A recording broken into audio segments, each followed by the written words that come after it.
please get this stream on my phone? Talking to me please. This is our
in 1994, we had different issues then. Some of those issues have deepened. There are other issues that have arisen since then. We've been talking a lot about rainbowism over the course of the years. It hasn't worked, right? Why are we not able to get to a point where, as South Africans of different backgrounds, we can reintegrate as a society? What are the things that prevent us from doing that? Right now, the socio-economic divide, the World Bank telling us that South Africa is the most unequal country in the world, in the entire world, should be signaling to us that there's work to do in terms of economics, in terms of job creation and employment, but it's also about giving people around us the purpose. Those who've lost hope and those who feel they're having the avenues to work again, reintegrating them in a way that makes them feel wanted and useful in society. And maybe KZN is a microcosm of how the South African society right now is taking on opposite. There are people who don't have homes. But you know, there was some there. Just like, oh, that goes on. Sorry for you with the flood, but can we go to Durban in July for a weekend? So those people have to look at how we those kind of divides. Okay, start going on and on. We want to make sure that there is action. That's my last way before we start. In those discussion groups, and we'll tell you everything now about around the day, we need to say what next. Because there's a lot of talk shows. People are some of us in a job, so we need to talk. But that's not going to take people out of poverty, just keep talking and doing nothing else. So let's start. Let's all stand. The national anthem is our national prayer. And so Joanne will tell me everything after the national anthem. So we have panelists, speakers, and tell about the point. All right. So let's pray now.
Okay, thank you. Before I ask the Chief of Staff of the Ministry of Sports, Arts and Culture, Mr. Ngidi, to speak, Joanne, who is our panelist? How is this going to go? So first of all, JP, we're going to hear, as you say, from Mr. JP Lowe, and we're going to have a few words from the Department of Arts and Culture. That's what become important in our social cohesion discussion as well. What role is arts and culture going to play in knitting the people of this province together, and the people of our country together? But we've got some really eminent guests on our panel today. One of them will be joining us a little bit later on, but I want to start with our two guests who are here today, two really well-known, well-respected, wonderful women, and I'm going to tell you a little bit about them before we start. Mthethwa, thank you so much for joining us today. she really doesn't need any introduction, but of course, let me just remind you that the lower south coast of KwaZulu-Natal is the Mother's home all her life. She's grown up in a loving and stable environment. She says her sense of family, having set the tone really for the life she's lived as a traditional African woman. She matriculated from Nangazwa High School, married at a fairly young age, and began her work in the government department as a support member of the community liaison department, gained a lot of valuable hands-on experience there, and realized what it takes to succeed over her male counterparts as a woman in society. She branched out in 2012 from the family business. It was growing at a very rapid rate, but she decided that she was going to step up and help her husband at the helm of the Thanks Ma multiple faceted business empire. You know her as a radio presenter, you know her as a television star, you know her as a very watched Utandu host, and she's also a public speaker and talk show host. So she's made time to be with us today. Thank you very much for coming. The largest knowledge systems in anthropology in South Africa and on the African continent, and she's worked across the continent as well as in India, Brazil, and the Caribbean. She believes in African people and the African continent, and she's also studied in the... Right, without any waste of time, let's start JP Law. Let's welcome Mr. JP Law. Mr. JP Law is the Chief of Staff at the Department of Sports, Arts and Culture, and he will give us some opening remarks there on behalf of the Minister who could unfortunately not be here today, and he will tell us more a little bit about that and a message from the Minister. A round of applause for Mr. JP Law.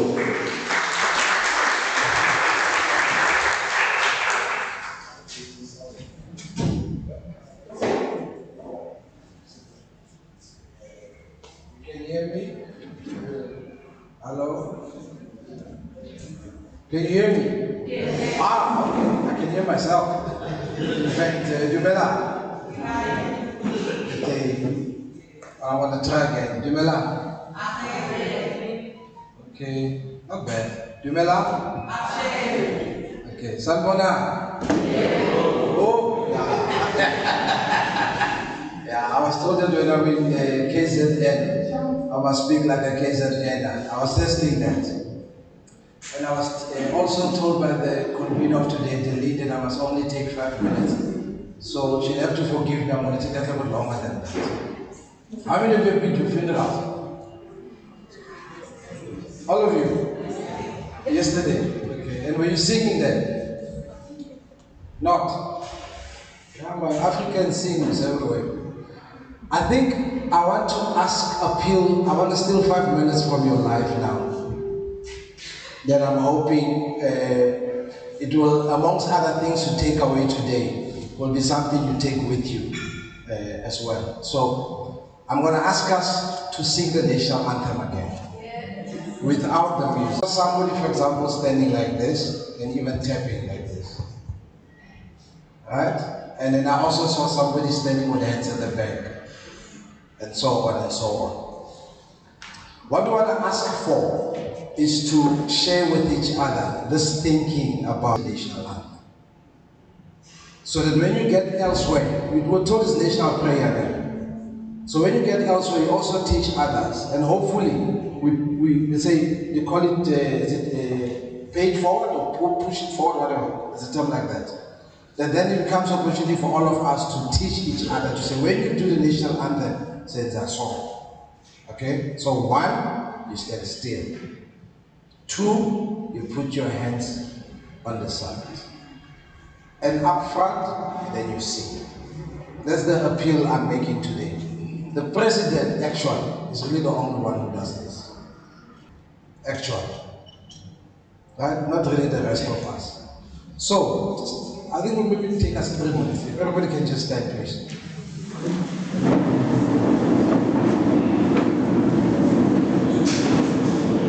Okay, I'm going to try to sort of like lead, but I'm the worst singer you can ever find in the world. So you must forgive me.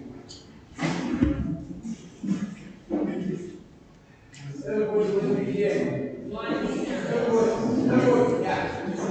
Amanda.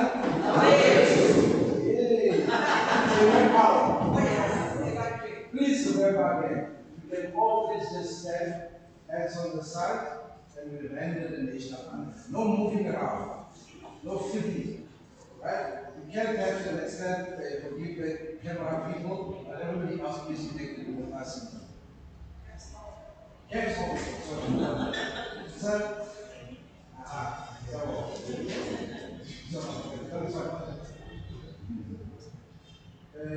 Great. I'll be with your camera, not that. I'm so.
Thank you. Thank you.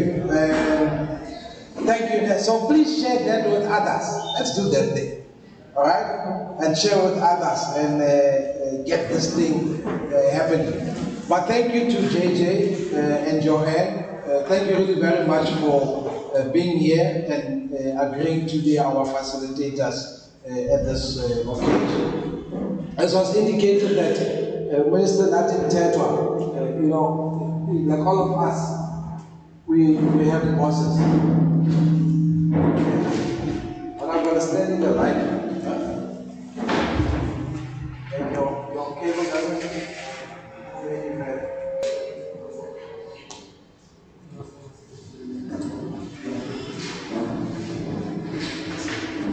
Okay.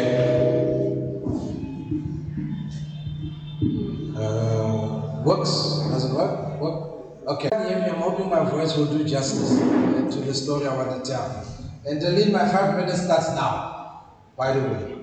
So, again, thank you all, the panelists as well. Thank you really for agreeing to be with us today, online as well as here. I think you've been quite heavily introduced, so I wouldn't even venture into that. Someone like Dr. Ngidi, Mama Ya. Yes. Someone like Mama Ya is also one of our social cohesion advocates. Maybe she'll tell you a little bit about herself and the rest of the team that does some work there. So we'll hear when she decides to do that. But as I was saying with the minister, you know, we all have bosses as well. Like he's my boss, and then he instructs me to be here and to speak. So if I really value my job, I have to make sure I come here and I do exactly what I'm doing now. And then when the president says to him, we have an urgent cabinet meeting, and these meetings are now physical in Cape Town, he just has to juggle the diary and make sure that he complies with it. So today, in fact, for this week, originally he was planned to be in KZN for the whole week, but all of that had to be changed and for him to be redirected really in fact. So I just want to apologize for him. But I also want to here, in fact, I'm not alone from the department. There's my colleague seated in the table there, Ms. Sizakele Shongo. If you can wave your nice hand. Hands okay. You can clap hands for her too. I mean, come on. She, in fact, is the person responsible for the social cohesion area of work. Her title is Chief Director, Social Cohesion Nation Building, and of the other target groups. Okay. She's here. I'm also joined by Italian. I saw you somewhere. Oh, is the Nathi Kobe Sandy? The person responsible for telling our story to yourselves and the rest of South Africa and the world, who's our media liaison officer spokesperson, Mas Chaba, there in the corner, for the community. All right. Now, yeah, it's like it's really intimidating. But I'm trying my best to follow it. Okay, so. And also Delene, I really think that we should recognize Delene. She's really ultimately the person who, from a civil society perspective, is pulling all of this together and responsible for this. So we must stand alone. Right? So thank you to Delene. Well, so why are we here? I think it's been explained to you. Primarily our interest is one of listening in the main. Encourage some sort of engagement, which in itself, the hope is that will propel us to say, what are some of the things that we can do? And it's important that as we have those kinds of conversations, of course, to acknowledge that there are other things happening elsewhere. I think there's a lot of people across South Africa generally very concerned around the vision importance. We do know that our country, we're not well in many respects. When you hear stories about gender-based violence, for example, right? In the space even about there'll be all these things on Twitter and media about personalities that we know who also take their own lives prematurely, if you like, right? Now recently we had this particular case about children dying in a tavern in the Eastern Cape. There's an issue about the fact that they died in the tavern, and there's also an issue about the fact that they're a certain age and they are where they were as well. So a lot of people are very concerned about social cohesion. Here in KZN, the issues of race. One always say that in KZN, the race issue sometimes is not as the commonly perceived matter across the country, because there's also the whole Indian and African perspective, and not just the white one. And I remember at one point, there was this whole big issue about Bongeli Yama producing a song called Ama Indi, I think it was called, if I'm not mistaken, right? You took it. For me, I thought it helps us to have. So today, we are hoping that we'll continue a conversation that touches around this matter of race, patriarchy, and in its relationship to social cohesion. But above all as well, then ask the question, so we had a chat, so what? But also in the so what, how do we link with other efforts that happen to make sure that we can also make our own contribution in that regard? We have our social cohesion advocate here who we are hoping would be willing enough to say, okay, I can assist to be an anchor in whatever we want to do moving forward. So that we try to integrate even what comes out of here into part of the overall work of the department. We've been in the Western Cape already. We've been in Gauteng doing same. I think a webinar was convened as well around the same, well, different themes actually in each webinar. Let me not say same in terms of subject matters. But different, a webinar was held, 2 sessions happened now. I think there's another one intended for Free State, Northern Cape, and also another one for Eastern Cape as well. And we'll see from there what happens. So today, really, that's the big ask. That we'd like to have this as a platform for talking and as a platform for what now as we move forward. And maybe as I come to my conclusion, I must say this. What is this social cohesion thing? Let me give you the definition that I think is officially in our documentation. It says, social cohesion speaks to the degree of social integration and inclusion in communities and society at large. And mutual solidarity finds expression amongst individuals and communities. So, the issue here for us is really twofold, if you like. I think there is a question about the trust relationship between ourselves as individuals with institutions of power that contributes to social cohesion. Right? So, us and how we view government and delivery from that side. But I also think it's wrong to assume that the institutions of power in the country is just government. You also have business, by the way, that has a big role in influencing our own lives and what happens. Trade unions, for that matter, as well for me, are quite a formidable sector. What to do with the relationship between us and all of these different institutions of power, and how they enable also us to be able to be socially cohesive in a manner that we make this idea of South Africa to work. But there's a second part that has to do with a person-to-person and even within community relationship.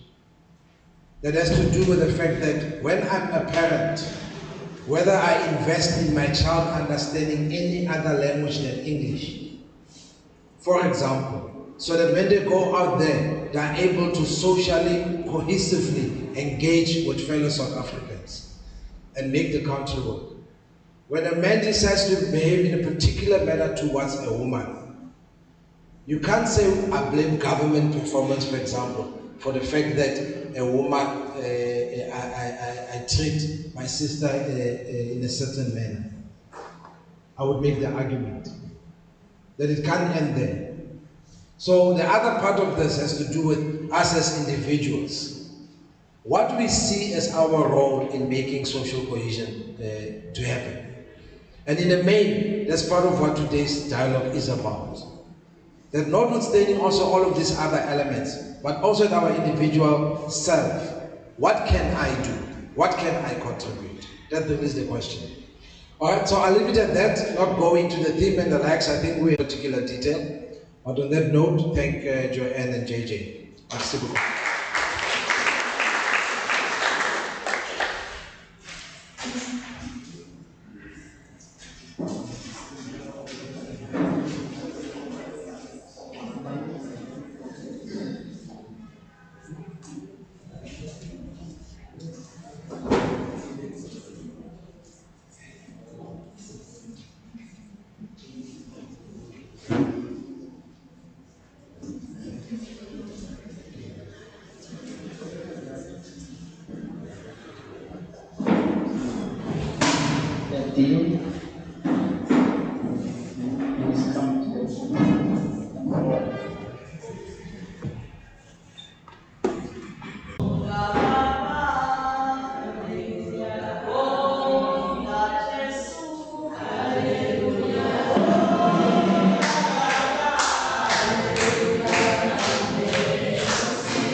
Is that we know that our speaker is right online?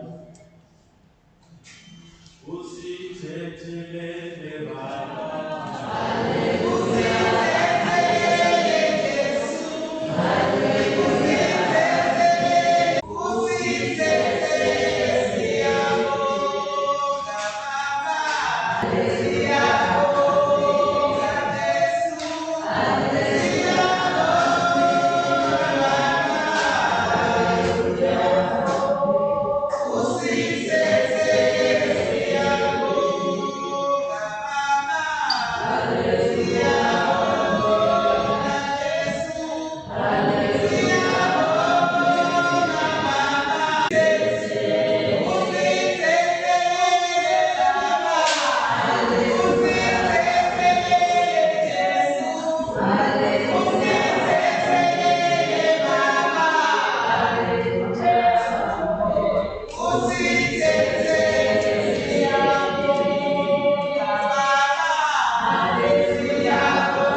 Okay, well, we're waiting for our keynote speaker to connect, Dr. Nokuyato Njovu. He's currently with the South African National Parks. He's attending a conference in Czechoslovakia. That's where he'll be talking to us from. He's very well known here in KwaZulu-Natal as a trustee of what is called the Amafa Trust. He's a PhD in archaeology.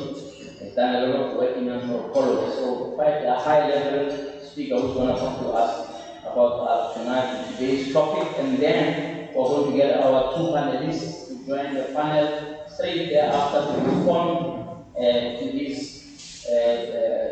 speech that he's going to give us and start the panel discussion that will lead us to the group discussion after tea. Hopefully we can.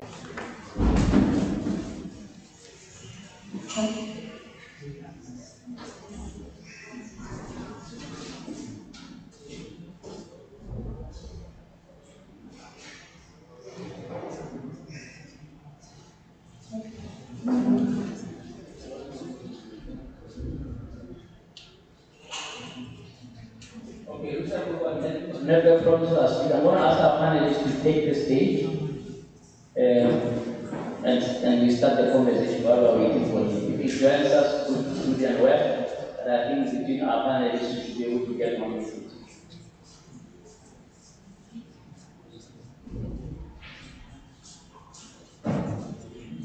JJ, thank you so much for that, and apologies for the technical difficulties that sometimes happens when you are connecting remotely. I hope all of you can still see us.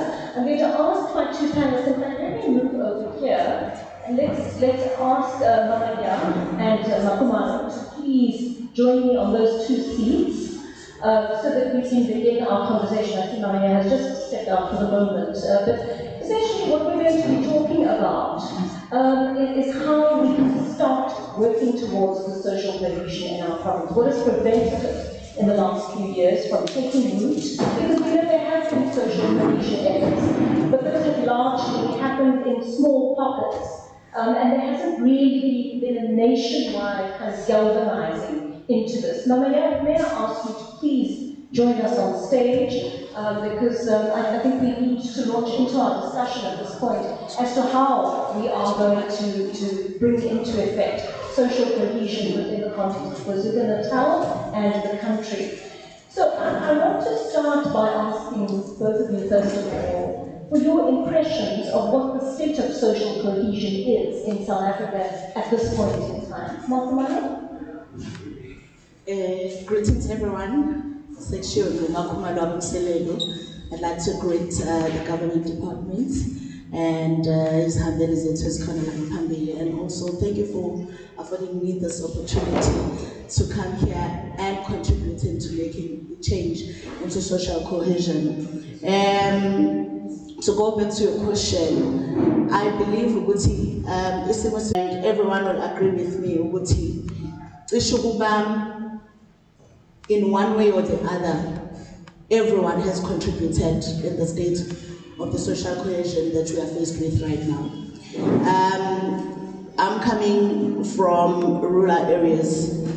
Where I'm staying, no one believes that a black person can be successful without using any black power or darkness, power of darkness.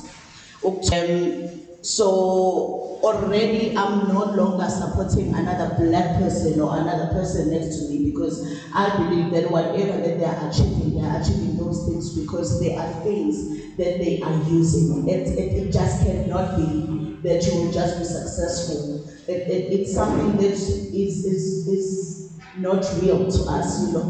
You need to look at other races to think that no, they deserve to be successful. But when it's us, it cannot be. Definitely there's something that you are doing. Secondly, no one is going to initiating anything that will take the community forward, because we're going to make you rich. So even when you try to initiate something that you will need support from other people of the community because you want to uplift everyone. No, because it's you want to get rich because of us. So they will, on purpose, just not support you. So when you're now focusing on yourself alone, again, who is complaining? People around you. Oh, okay, they are only achievers in this community. How is that possible?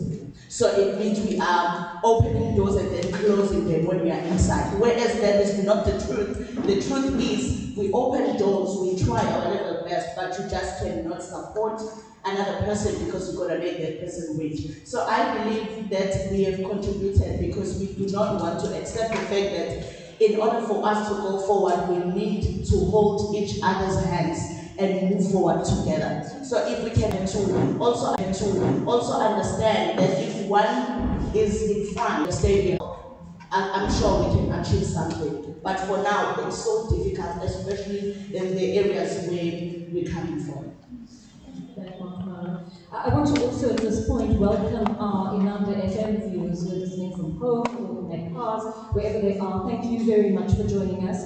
And you are, of course, listening to this live broadcast of the Social Cohesion Dialogue that is coming to you live from the Davis Valley Centre in the middle of Durban town. It is wonderful to be here, and it is a beautiful, sunny, bright day in Durban, and we are trying to direct our conversations in a very purposeful way to building social cohesion, overcoming patriarchy and racism to build a more unified society. Mama, thank you so much for being with us. I mean, you gave us some fantastic news this morning about your projects, and I want to get into them with you in a moment. But first, please do just give me a sense of what your opinion is on the state of social cohesion in South Africa right now. It seems to be we're not a very united society. Sanibonani, greetings everyone. Is everyone okay? Yes. Are you sure? Yes. Is it nice to be here? Yes. I hope so, because we woke up very early to get here. Thank you so much, Joanne, and thank you for those of you who made it out today. I have been a social cohesion advocate since 2014, as appointed by the minister, and it's a pro bono. I've never been paid for this position until this day. And there is Nklandla, who was the one who gave me my letter. He will tell you that we are dedicated women and men across the country who have been, pushing this angle of social cohesion and nation building. And really because we believe that our purpose of this country is significant, because some of us are not from here. But I always tell people I'm a proud Zulu Makoti because I have one of the good ones. Okay, so Gijabula in that case. But on a serious note, it is very unfortunate, Joanne, that we are seeing the decline of national unity and national dignity. We are seeing the decline of patriotism. We are seeing the decline of respect for power in terms of leadership. I felt very sad yesterday when the funeral was going on of these children who died in the tavern. And part of me said, why would the president want her? And as an advocate, I started questioning that. Why are those children in the first place in a tavern? At 13 to 17. What is there to celebrate or to? We should be ashamed. In fact, we should be burying at night, because this is a scourge on our so-called morality as a South African country. But here are the two things that I noticed that has declined. Femicide in KwaZulu-Natal has risen. Hatred towards children has risen. You cannot carry your child to a mall and say, play at Spur. You literally are sitting over on your child like this, because you know your child can be taken into the bathroom and be raped. The religious sector has got no respect anymore. Children, young people don't even want to go to church anymore. So there's another religious dilemma.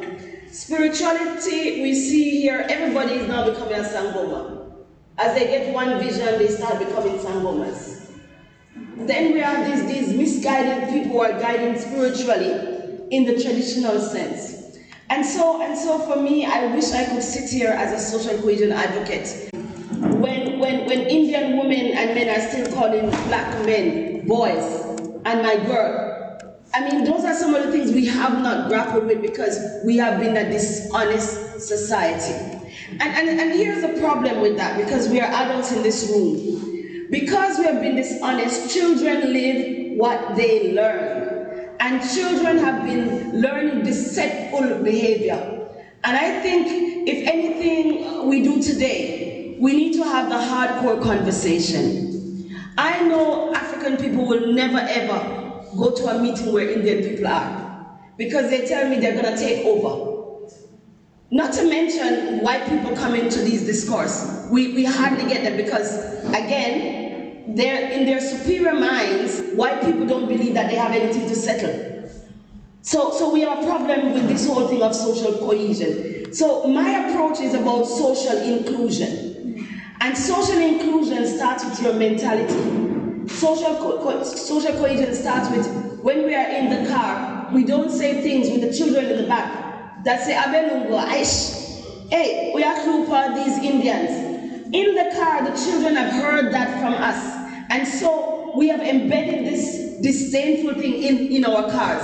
And then the children, anything, if we can be honest enough to, it was Mam Trina Klope who said, until you see the bright spark in a child's eyes, nothing of what you do today is of any. And until we know that we have changed the mentality of one child that is in front of us, we are going to 50 years from now deal with social inclusion. And social inclusion is not about being South African. Social inclusion is about where in my head does Ubuntu live? Where in my heart does Ubuntu live? What does my hands do with this so-called Ubuntu? Because we are a country that is known to be the custodian of Ubuntu. And so the work of the social cohesion advocate is not mandated by the minister. He doesn't give us a script. He doesn't give us a job description. You have to be a social cohesion working through your own agency. So we are appointed and we continue with our work in our different fields. Dr. Kuda, who is here, is doing peace building. I think Kusencha is here, she's also doing. So we take on our own roles, on our own mandate with the appointment of the minister. Thank you so much. Do you want to add something to that, Malcolm? Yes? To add on what Mama Ashante is saying, I think also the Ubuntu has been misused. The fact that we are custodians of Ubuntu is now the actual thing that is making us not to be vocal about how we feel and what we think is right and what we think is wrong. Because you won't voice out what you're thinking because Ubuntu says you must keep quiet and listen to another person speaking and respect those people. Now, a person is going to oppress you using exactly something that you are. So yes, we have Ubuntu, we are custodians of Ubuntu, but I think we need to redefine it our way so that it can work for us. Because right now, one person is going to come to you and just abuse us in the spirit of Ubuntu. You need to keep quiet, you need not to say anything, you need to hide some things, you need not to tell other people of the things that is happening even in the household because of the spirit of Ubuntu. So we also need to redefine it and make it work to our advantage. There's a very important point that you mentioned there, Markumala, and let me pick up on that and relate it to something that Mama Ya was mentioning earlier, and I'm going to bring into the conversation Dr. Nduguyake Ndlovu, who joins us now remotely, all the way from Czechoslovakia. Dr. Ndlovu, thank you very much for making yourself available this morning, and I do hope you can hear me well. It has to do with something that Mama Ya brought up, where she's essentially talking about the breakdown of culture, right? People having moved away from the cultural roots, from their religious roots, from all the sort of the parts of one's identity that help root you to who you are and help you build integrity as an individual. An important point about the distance that we've now put between ourselves and the cultures that we come from. It's not to say we can't be critical of our cultures, but they do really play a role in informing who we are, how we see Dr. Ndlovu?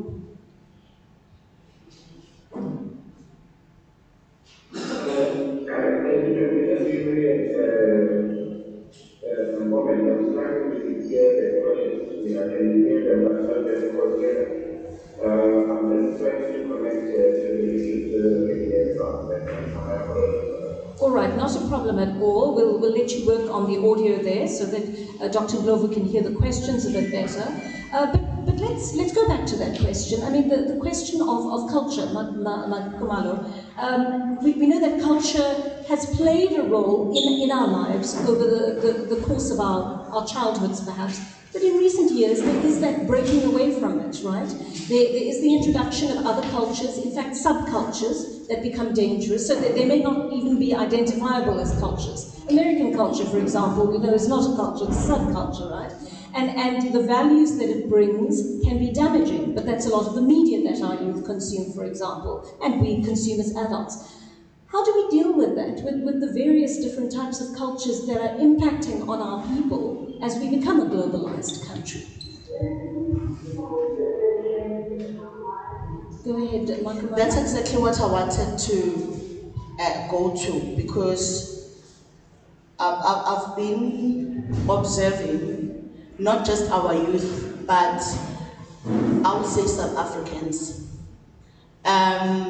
We believe so much in proving that we have, even when we know we do not have, because there is this pressure of social media, to be quite exact.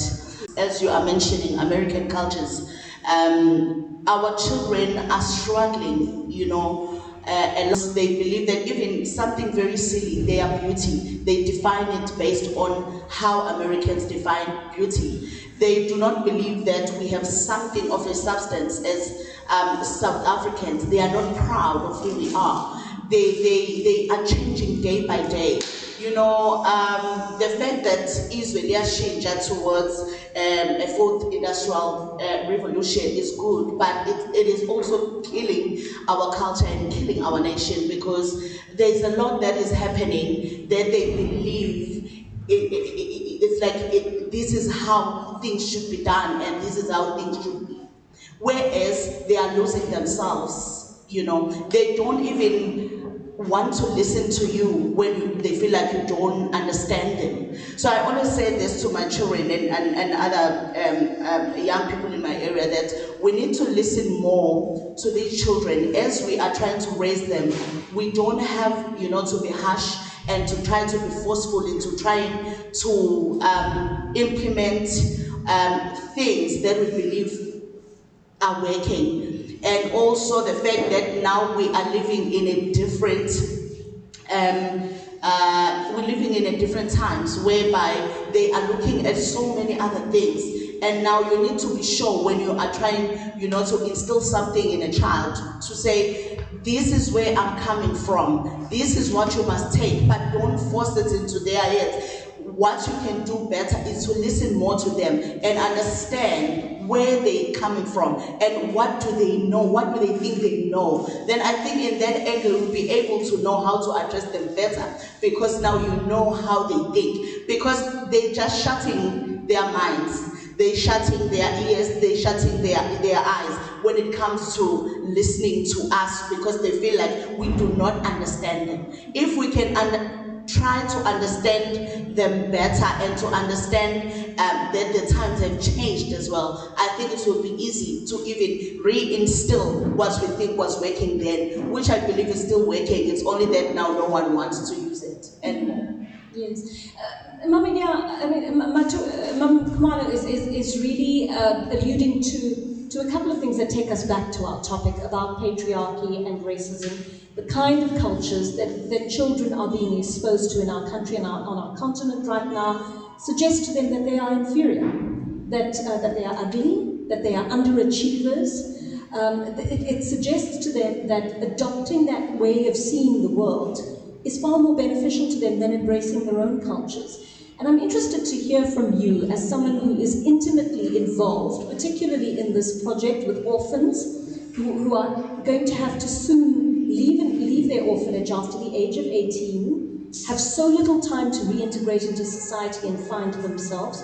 What is the sort of work you are doing with them to restore their sense of self and identity? Thank you, Joanne. So, most people know that I run an institute called the Institute of Africology. And in July 11th, 2020, I opened the Pan-African Center for Children and Youth in Nkwali. It was a school that was closed on for 9 years, and we revamped that. And one of the first things that we have children when they come to Africology is they must tell us the meaning of their names. Because we believe as Africology, in your name lies some of your purpose. The second part of that is that every Saturday we have what we call dignity class. And we are very unapologetic when we say one of the things we're trying to restore amongst African people is a sense of dignity. Because for over 500 years, African people have been told they are anything else but dignified. And so in the mornings, the children have to repeat, I'm an African, I'm an African. They'll tell you, we had pizza, which is from Italy.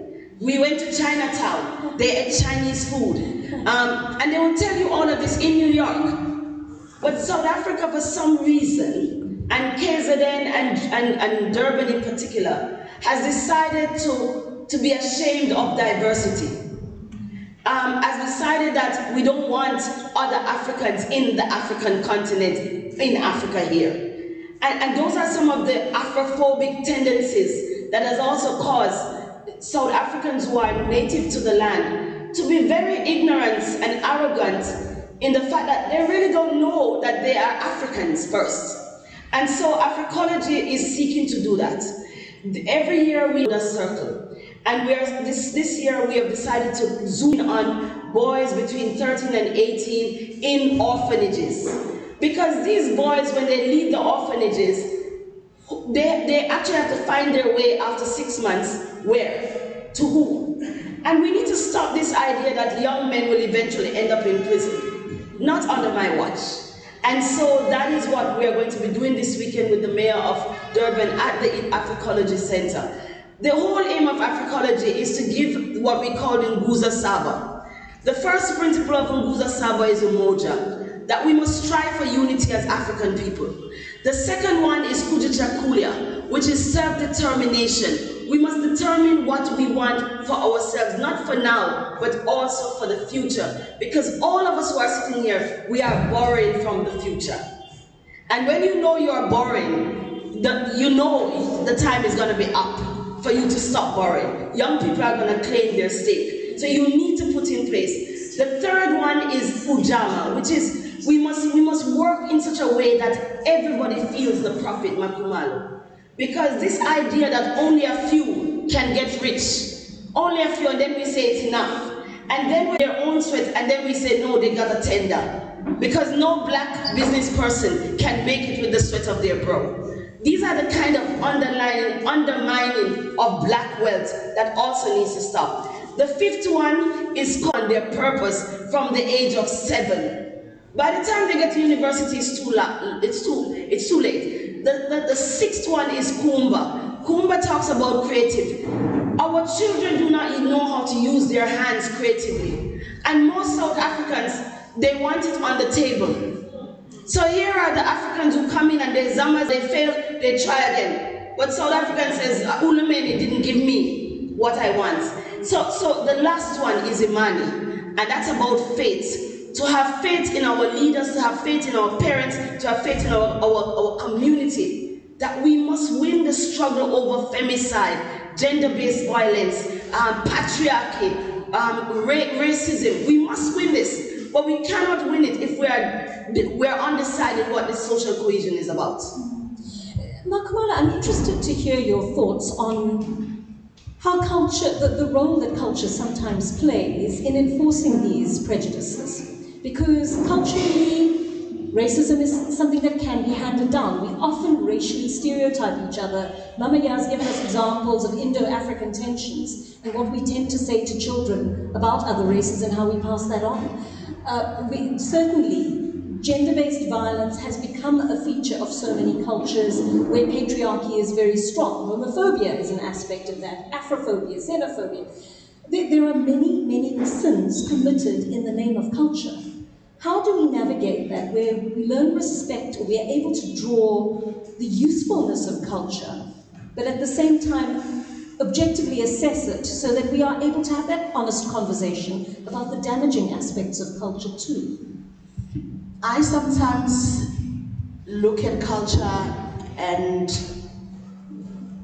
be ashamed, because sometimes things that are happening are definitely to gaslight women. Because, well, you know, in the name of culture, you'll find a man that will want to sit on top for the rest of his life and never listen to another gender. In the name of culture, you'll see a man that will want to lead forever because they can't be told otherwise by a woman. So I think we just need to take our power as women and utilize it in the right way. We have power in our minds more than power in our mouths. We want to talk more, but we don't want to apply our minds in what we are doing. Yes, we've been oppressed for the longest time based on culture, but right now I think it's time for us to rise up and redefine what a woman is, what power is invested inside of us, and how do we utilize that power. And try our level best not to want to prove to men that now because we have power we can do 1, 2, and 3. No, but do it for ourselves. And do it in our corners, quietly so, without trying, you know, to prove to men that now because we have power, we can be better than you. It's not about that. The problem, I think, when now it's time and you are in power and you are a woman, now you are in power, you want to utilize your power in a very wrong way. That again will show us as women that, look at them, they can't do anything without us as men. We don't support one another as women. We don't want to, even if there is an opportunity to do that. You'd rather support a man than to support a woman. So we are also contributing, and that's why we want to change it. So we really need to rise up and understand the power invested in us and use it in a good way without trying to prove to the world that we can do. Thank you very much for that, Mankomalo. I just want to see if Dr. Ndlovu is able to hear us now. Dr. Ndlovu? No, we still appear to be having a problem with his audio. But I'd like to take some questions from the audience at this point. Would anyone like to make a comment or ask a question? I'm curious to know, for example, I mean, Mankomalo makes a really important point about women carving out their own destiny, making their choices about the change that they want to bring.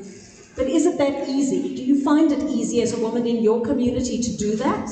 Culturally, is it acceptable? Are you supported by other women and men around you? If you have any questions at this point or comments, please feel free, put up your hand. We'll get a mic to you and you can make whatever comment you'd like or pose a question to the panel. But Mama Yao, do you want to reflect on that for us for a moment?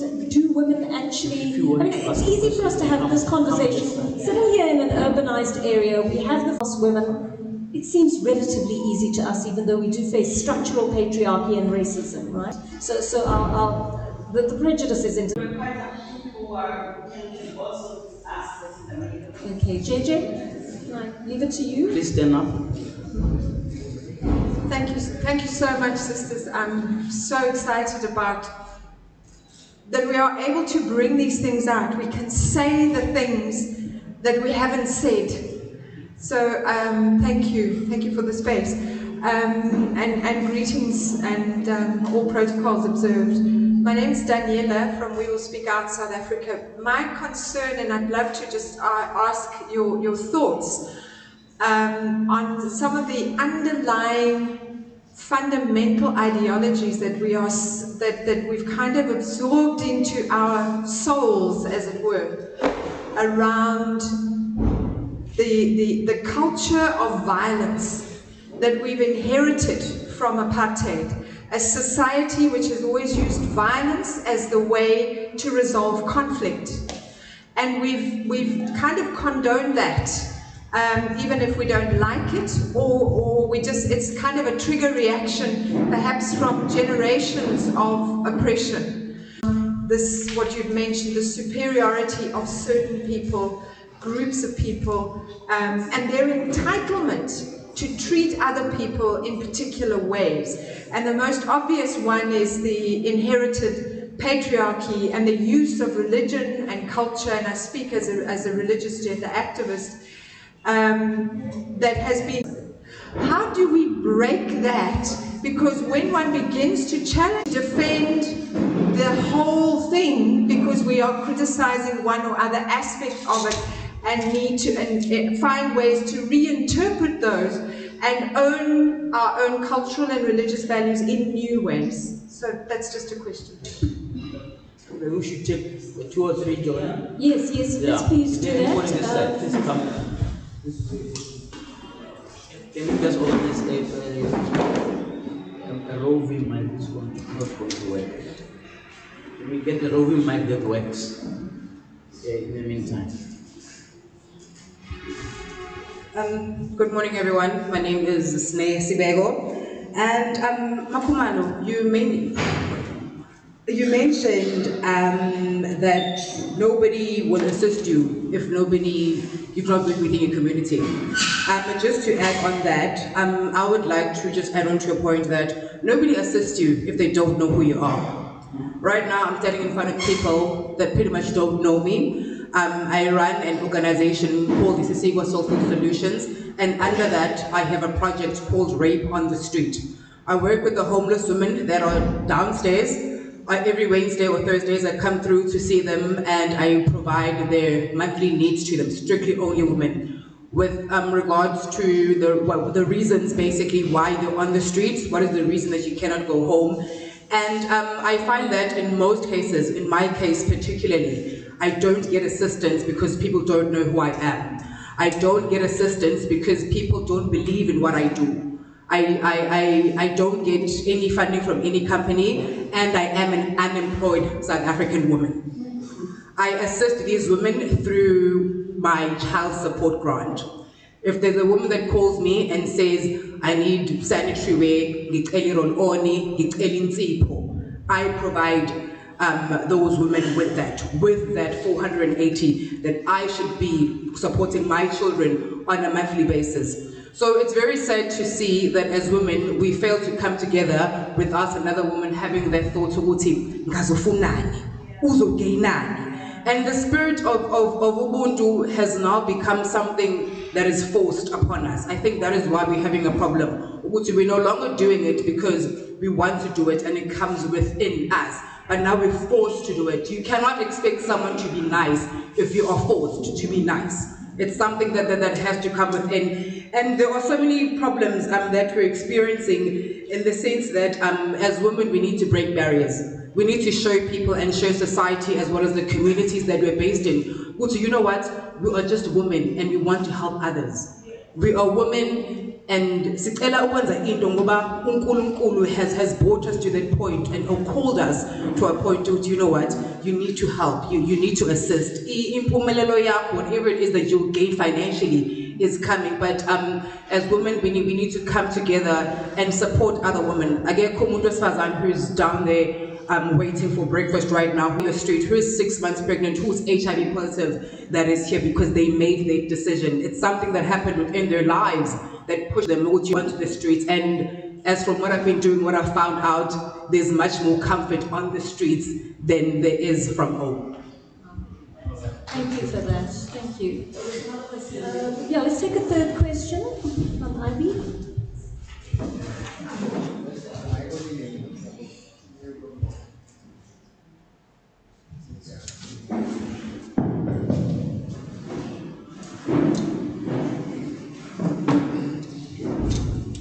Glad to greet you all.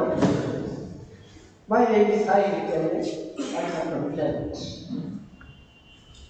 I don't know anchor or program director whether they speak the other speakers, because maybe some of the questions I have will be answered by other speakers. Now, I'd like to start by saying thank you, Dr. Professor Dr. Yeah, right. You answered my very first question that I had Why should the national anthem be a sort of thing? It should be a vocal thing by the people. It's the song of the nation. But now and again, you find that, and today it sounds more like fast or something. It should be the voice of the people who are happy they have achieved whatever they be getting. So let us continue in the advice of Dr. Ngidi. It should be vocal. It should be sung with joy by people who have achieved something. So Dr. Ngidi, please very much, thank you. Then, I'm sorry, I'm going to talk about or have queries about social cohesion as invitation. Look at this hall. I'm talking about the social cohesion of the blacks only. Look at your attendance, participants in this hall. Do you think we can achieve social cohesion only as blacks? And yet, we need people of other color, because they are very important in our history. They are the controllers of the means of production. Ladies and gentlemen, we have to go back. Somebody said we must look up to our leaders, we must look up to those institutions of power. Are they role models? Look at the small item like keeping time, which some other advanced nations say time is money. Are there those who keep time? Actually, history of the people. It's not quite talking about current problems without referring to the history of the people. How much that history do our children know when they go through matric? Do they know their history? Without the knowledge of their history can't go very far. Ladies and gentlemen, there's a man, one of the African American leaders, who said that his Messiah, Gandhi, without people without knowledge of his history is like a tree without roots. So that is why now we find us shaking from this side to that side. Today my hair is green, tomorrow I want to change it to blue, because I don't know where I am. Ladies and gentlemen, let's go back to the school history. When your child passes matric, does he know his history? Go to the history of the Jews and the Germans. A Jewish child at the age of 8 knows the history of the Gestapo and all those German Hitlers, what to call it, camps. What do you call them, by the way? Somebody reminds me. Concentration camps. So our children leave school empty-handed as far as their history is concerned. Somebody said education starts when you leave school. And look, you talk of leaders. Look at our calendar, ladies and gentlemen. We should be uniting us. They are not uniting us as the ordinary annual calendar. Look at 2016. What is it called today? When you look at the name of 2016, it is, can you put your name? Okay. It says Youth Day. Doesn't tell you anything about the children who suffered in 1976 and who are the people who print this calendar. Are they not government sponsored or directed? Look at March 21, ladies and gentlemen. It's called, what is that? Human rights. And what they have rights. Does it tell you anything about the parents and the people who died on March 21? Education is empty, ladies and gentlemen. Let's go back to us. I don't want to monopolize the time, but I'm asking us the leader of social Joanne? Shall we go in order, starting with Daniela's question, then going on to Sne's question, then Mum Ivy. Would you like to respond to all of the three or any of the three, Makamara? Okay, cool. Uma manje usesuke washo amanye amazwi angenza ukuthi impendulo yami to the first question intenga because useyangishaya already. Firstly, I wanted to say people are angry and we cannot reverse what happened in the apartheid. But the most unfortunate part is that we cannot undo what has been done already. I think as the society, and I cannot expect Uma, to contribute in my healing. It's something that I need to just do it on my own because it's a personal thing. If I want to move on, I need to heal because I cannot change what is. By doing this, I think it's going to help a lot into understanding how to move forward. Because now we want to blame everything into what has happened, but unfortunately, can we change it? But unfortunately, can we change it? No, we're there and our minds are still there. We're just gonna sit down and expect other people to do things for us because, come on guys, you know what happened. We didn't choose to be like this. We didn't choose to be this poor. We didn't choose, but now what are you doing about it? Especially because you can never change it anymore. So you need to heal. It's something that I do for myself and not for someone else. You can stay there and keep your mind there in the apartheid, in the abuse, in the violence and everything, but does it help you? It doesn't help me. I choose not to stay there because of that reason and that reason only. That is why I'm productive, because I just grab any opportunity that comes my way. I do not ask any question. I do not want someone else to do it for me, but I decide to do it for myself because I don't want to blame apartheid for anything that is now happening in my life. And then to come to the second question, what you are doing for the community, and she's no longer here. Okay, umsebenzi omuhle kakhulu, and iqiniso lithi kuzothatha abantu abathize to do izinto ezithize, and it's not going to be everyone who's going to take an initiative.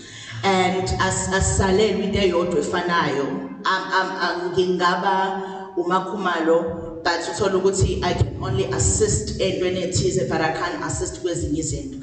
And there is you, usisi wami lo bekhuluma lana, yena who's dedicated, into assisting and wanting to hear and understand, and who has time to do that. It's good. And unfortunately, like she is saying, usizo alukho nje obala. You need, I think, sittings like this ones. Like this, and someone will think of you. It is unfortunate like that to say you can't just assume that if you start something good, you will get help. One, when you have a dream, it is your dream. We don't know your dream. We were not with you when you were dreaming. So it is your job again to sell me your dream until I see it, because I didn't dream with you. So that to continue doing the good work, because it is your dream. For Uma Kumalo to come out and assist you to sell me your dream. I need to see your dream. So I did not dream it, you dreamt it. So I will only assist if I see Uguti Iya Pambili or not. One thing we mustn't do, Pelamandla. And one thing we must also do when we are assisting people out there like you are doing is also to teach them entitlement, because you cannot be taking your grant money and providing for people who has two hands. I am not saying it's wrong. Yes, Ubuntu, I agree, but you cannot all the time expect another person to do something for you. What are you doing for yourself? Where are you volunteering? What are you doing? How can I assist you in what you are already doing? Why must I buy you a roll-on? How much is a roll-on? You understand? So entitlement also, we need to unlearn it and to teach people not to be entitled and teach them going forward. Mama, yeah? Yeah, I want to answer my sister Danielle. Sorry, I just wanted that to pass. Go ahead. Some time ago, when some of us used to watch Western movies, there was a movie called How the West Was Won. I don't know how many of you have ever watched Western movies, but I remember seeing How the West Was Won. Africans, about Africa. The premise to my thesis was about power. And there's something that people don't want to understand, and that's our boy children know power through violence. And it did not start through a party, it started with the white man. It was all about winning and dealing and deception and fighting. So our knowledge of power lies in that history. If you want to make people respect you, have to beat them up. If you want to make people, you say things like protect, and you curse them and you swear. And you hear children in this society says, I'm going to kill you. And it's a joke. And it's a joke. Amongst, they say, we're going to kill, I'm going to kill you, I'm telling you. And you're wondering, where did that language? And it comes from the language of the story of the. We have refugees coming here, running away from the trauma. And refugees are husbands who have been beaten by their boyfriends. When they go to the police station, they are asked, just go home and forgive him. So all we know in this society is to just try and, what we're saying, this is we try and overcome it. But then there's a spiritual turmoil, there's a mental block, because the TRC has not been concluded. So we are living in a country where people do not trust each other. Because you did not say why you killed my son, you did not show me the grave where my child is lying. We have a lot of unfinished business in this social cohesion story. And it is only when we are, I'm happy I'm a Makoti, by the way, because I can say whatever I want, and they say, hey, Makwe, she can say what she wants. But I've been in this country long enough to know that the healing has to start. And you're right, Makumalo, if you can't get professional healing, the churches need to open trauma clinics and stop this Bible school thing. And I'm admonishing the church, open trauma clinics. These mosques must open trauma clinics. People need to speak. People need to get closure. Social cohesion functions must be done in every community so people can speak. She's my exclusive teacher at 85. This woman has been teaching foreigners coming into this country how to speak isiZulu, my Ivy. And at 85, she takes a taxi from Claremont to come here. This woman, please acknowledge her. And she's still, yes, on a long way. So what I'm saying is, we have an unfinished business as a nation. And the worst part of that trauma is that we don't want to give it its name. We are mentally not okay. We are mentally not okay. And we do not have outlets. And that is why I set up the Institute of Anthropology Resource Center. So children can come and just play and be children. Young boys can come and just sit around and discuss. Young girls can just sit, because we have to set up spaces that they can overcome the trauma that they see.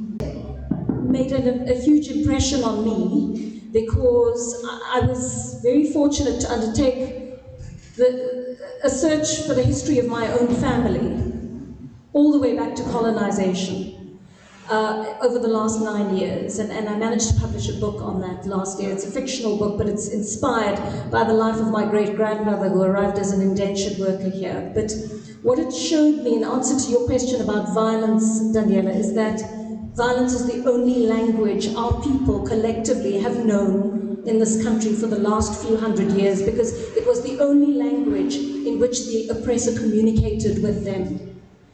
And we have learned that language, and we have internalized that language as a people, and we need to unlearn that language, and we need to go back to a place before we accept that language as our means of communication with each other, right? In families, in the smallest spaces, the cornerstones of the nation, families, relationships, love relationships, whatever the nature of them is, we need to go back to unlearning that violence. from before it was brought to our shores, and we began to believe that it was a way to navigate the world. And in that vein, I'm going to make an appeal to the Arts and Culture Department to please foster our writers. And would you please help us, as drivers of social cohesion in our society, would you please help the young people of this country to become the writers and the artists and the theatre practitioners and the musicians who are going to dig up that culture? Help us put a face and a name and vocabulary to it. Help us link it to our identity as people, and help our children to benefit from that kind of education. Would you help us with that, please? And may I give you an opportunity to answer to Mama Ivy's question about the national days? Sorry, can we also ask the young people, there are lots of young people here, can we ask them to say something? Because we need to hear what they're thinking. I'll promise you I will take your questions next, because that's the next round of questions. Would you like to respond? All right. Sanibonani Futhi. Yes, as I was introduced, we're responsible for social cohesion, nation building, and target groups. I was then saying that maybe I shouldn't be taking the podium now that we're talking about young people, because we really need to hear from young people. But I just want to start from back to front with the comments that was made by the facilitator to say that sure enough, we're going to take back that report to the branch heritage, promotion and preservation, because that's what it's talking about. We're talking about writers, poets, and that kind of thing, and preserving our history. But the inputs that I wanted to make is in relation to what Mama has said. And again, yes, so I'm standing up on the issue of the national days that she spoke about, and the part about the history. Just firstly to say that perhaps I should have seized the opportunity in the morning when I was given to say that I need to talk about the programs of the department. Because we have, as government, as the Department of Sport, Arts and Culture, a delivery forum that is called Social Cohesion and Safer Communities. It's called Priority 6. You know that as a country we have 7 priorities now, so we are Priority 6. And under that we have various departments that sit. The Department of Basic Education, Social Development, Justice and Correctional Services. We even have Brand South Africa that sits there, Moral Regeneration Movement. So what I'm saying is that those government departments and those other civil society organizations are responsible for also promoting social cohesion and nation building. So the Department of Basic Education is the one that is responsible for transforming the curriculum, and they're supposed to report on a quarterly basis, in fact I will tell you, on what they are doing to transform the curriculum, so that it talks to the history that we're talking about that we need to have. But not only that, but to ensure that we're also teaching other languages like Kiswahili, that's what has been prioritized. You see, Madam Facilitator, what concerns me is that perhaps as South Africans and as citizens, we don't seek to want to know. Because we're supposed to know as we're sitting here, where is your nearest communities art center? Where is your nearest library? Where is your nearest VEP center, your Victims Empowerment Center? Which is your nearest shelter, rehabilitation center, and that kind of thing. So I think the approach is for us to meet each other halfway, so that it's not government always coming to the people, but the people trying to rise to government as well. So we meet each other halfway as well. So there are those efforts to remind them and to massify them, to ensure that this transformation in the history landscape that we're talking about is done at a larger scale. And it will depend on who teaches me to say that we are also responsible as a department for the national days according to the Public Holidays Act number 36 of 1994. So yes, we do have Human Rights Month, we have Freedom Month, we've got Human. And we also have to remember that now we're a constitutional democracy, and more than anything, we're a circular state as well. So in order for us to be able to accommodate everybody, you're not going to have a shuffle day, because then it's going to be talking about that history alone, to the total exclusion of other people's human rights histories, refugees, asylum seekers, immigrants, human rights. So you have to call it a Human Rights Day because it encompasses everybody. Freedom Month has to be Freedom Month because we have to talk about freedoms and liberties of refugees, of non-South Africans, and that kind of thing. So I think we need to, as we transform situation as well, and understand that we also have to change our condition. But we know that the approach is still wanting to do it as a Shaka Day. But then if it's not Heritage Day, then we're not going to be able to understand the Ubuntu language that is in Kiswahili, because it's the same. Kiswahili is like Zulu as well. So you see, that's why we've gotten to name those holidays that we reconciliation day. We have to reconcile with each other. It can't be the day of the covenant and that kind of thing as the history. So coming to the issue of National Days, and what you're talking about, why is it that we have brown face? They will tell you, the white people, I'll tell the truth. They will tell you we're not going to go there because you keep reminding us of the history. So when we go to March 21, they'll be telling us about the people that were killed and blaming us and that kind of thing. When we go to, that we get to where it needs to level. Thank you very much. So we're just going to, I've seen your hands, and I'm going to give the young people in the room the last say, right? But I just want us to cross quickly to Dr. Nduyuyake Ndlovu, simply because he's been so patient and kind, and although he struggled with his audio this morning, he stayed with us for the duration of our conversation, and he's tried to listen in to hear as much as he can. So I'm going to just hand over to you now, Dr. Ndlovu, just to quickly give us a wrap of your take on this issue before I take questions, the last round of questions from the floor. Over to you, Dr. Ndlovu.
We did try a couple of means of amplifying his sound, that unfortunately we're not able to hear, and I'm quite sure our listeners joining us from Inanda FM as well are struggling to hear as they are listening from home or from their cars. So, but Dr. Ndlovu, I want to thank you for your patience and thank you for joining us and listening into our conversations, and perhaps some kind of written contribution can actually be put in writing for any members or any of the delegates here who would like to hear a bit more from Dr. Ndlovu, who we know is a real authority in his field.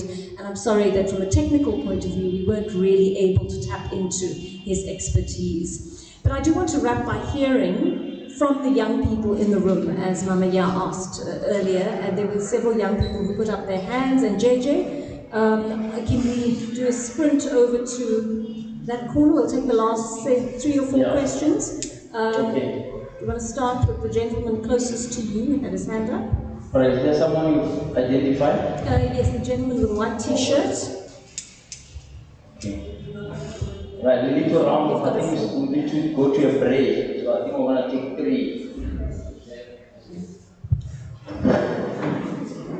Okay, thank you. My name is Tabane, Duty Associate. I wanted to comment on a few things. Firstly, we need to appreciate some programs whereby they enhance the social and cohesiveness, and also be able in the near future that even the youth, majority of them be part of this program, because it's not that we don't have time to attend such simply because of priority, which is one of the most things that you need to address, the priorities of the youth, and also the focus of the youth. What are we focusing on? Which one are we focusing on such programs? What are we teaching ourselves, or what are we learning in our own spare time if we're not learning to be able to live with other people, if we're not learning to be able to understand our cultural background, to understand that we need to be to address issues of social importance. I think just to start on the topic of patriarchy, I think in my own understanding, patriarchy needs to be redefined in a sense that as much as a man can be a head, but it does not mean a head just grow from the root and just be a head out of nowhere. But there's a base whereby you come from. There's something that supports the head.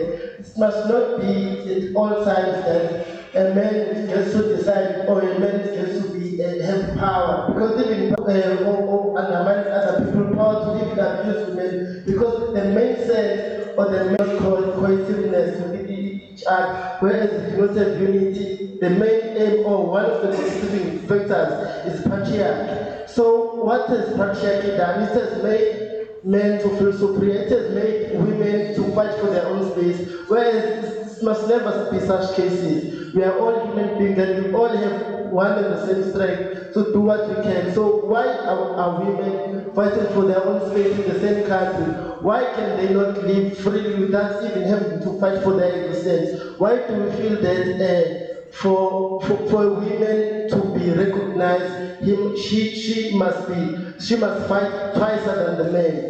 Why is it that we are not creating a space, not just a space for women, but a space for all human beings to live equally in the same space? Because as we are here currently right now, we have been having a table, maybe saying this will be for men and that one will be for women, of which that's how the society works. It firstly takes a look of gender to say, but how does gender interact with the intellectual capacity of a human being? How does gender interact with what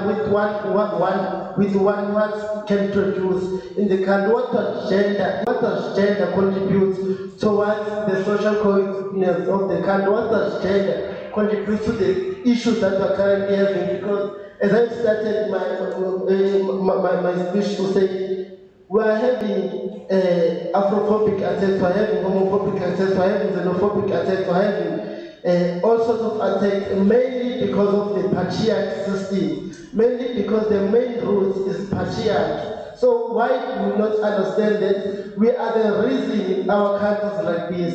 We males and men are the reason why we're in this country, are the reason why we're even in this venue currently. So why do we have pride so much that we cannot be able to step down from the higher horses and be at the level of the same women? Not that women must step up, but we must also step down and be at the same level as women. And also, we must also as parents, not as parents, but no, just that your parents here. But then there was something that was spoken about which includes education.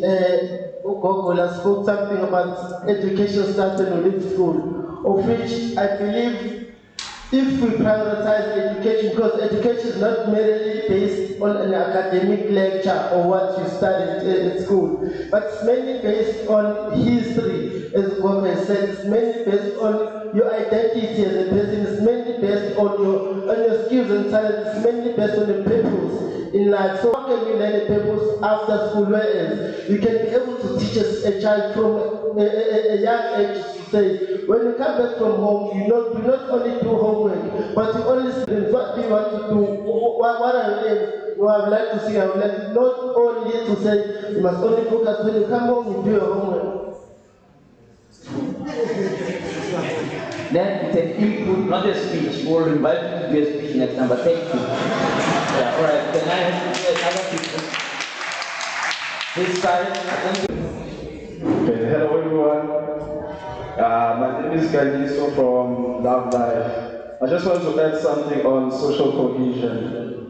I just want to say that social cohesion is very important in bringing a nation together, because a nation that and address different issues. So we at this program we have like a small tournament for the day. So we invite like young people and also invite like older people. So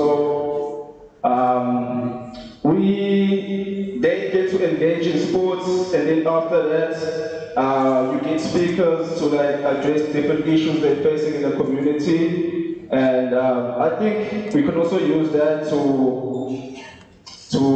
create awareness on social cohesion and how young people can learn about this.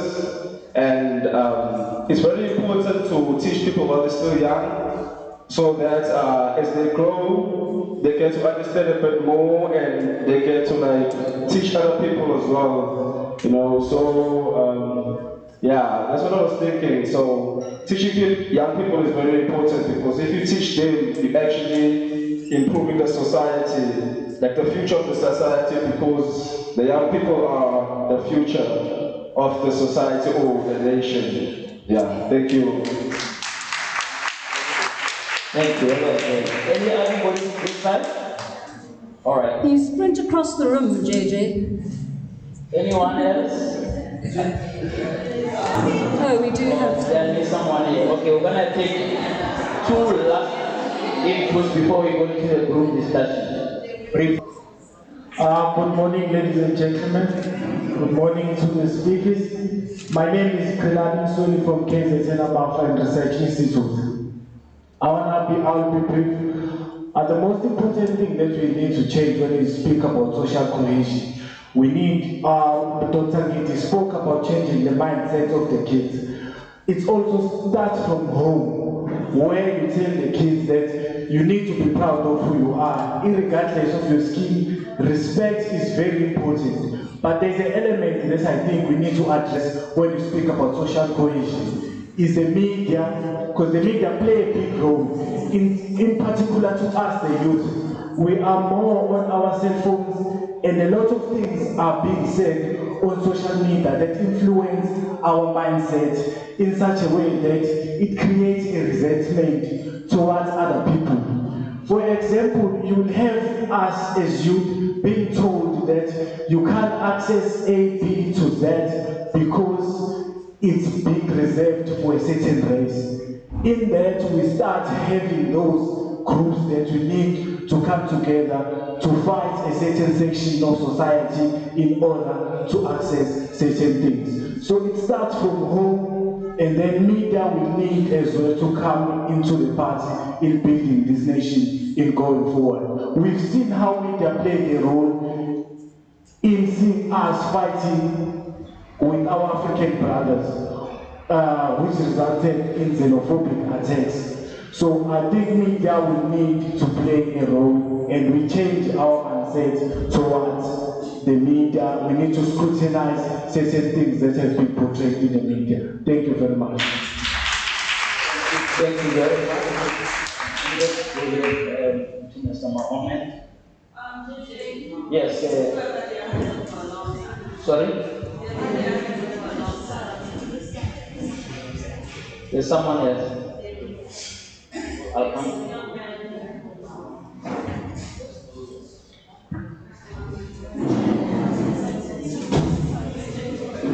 If I have to introduce myself, I wear many caps. I think this gathering was got to do with social cohesion. It is important to reflect as post-mortem on the difficulties that we have faced, but it does not solve the issue that got to be faced. I think it is of a religious institution or an NGO. But I firmly believe that what the last speaker has said, that the issue of social cohesion starts at home.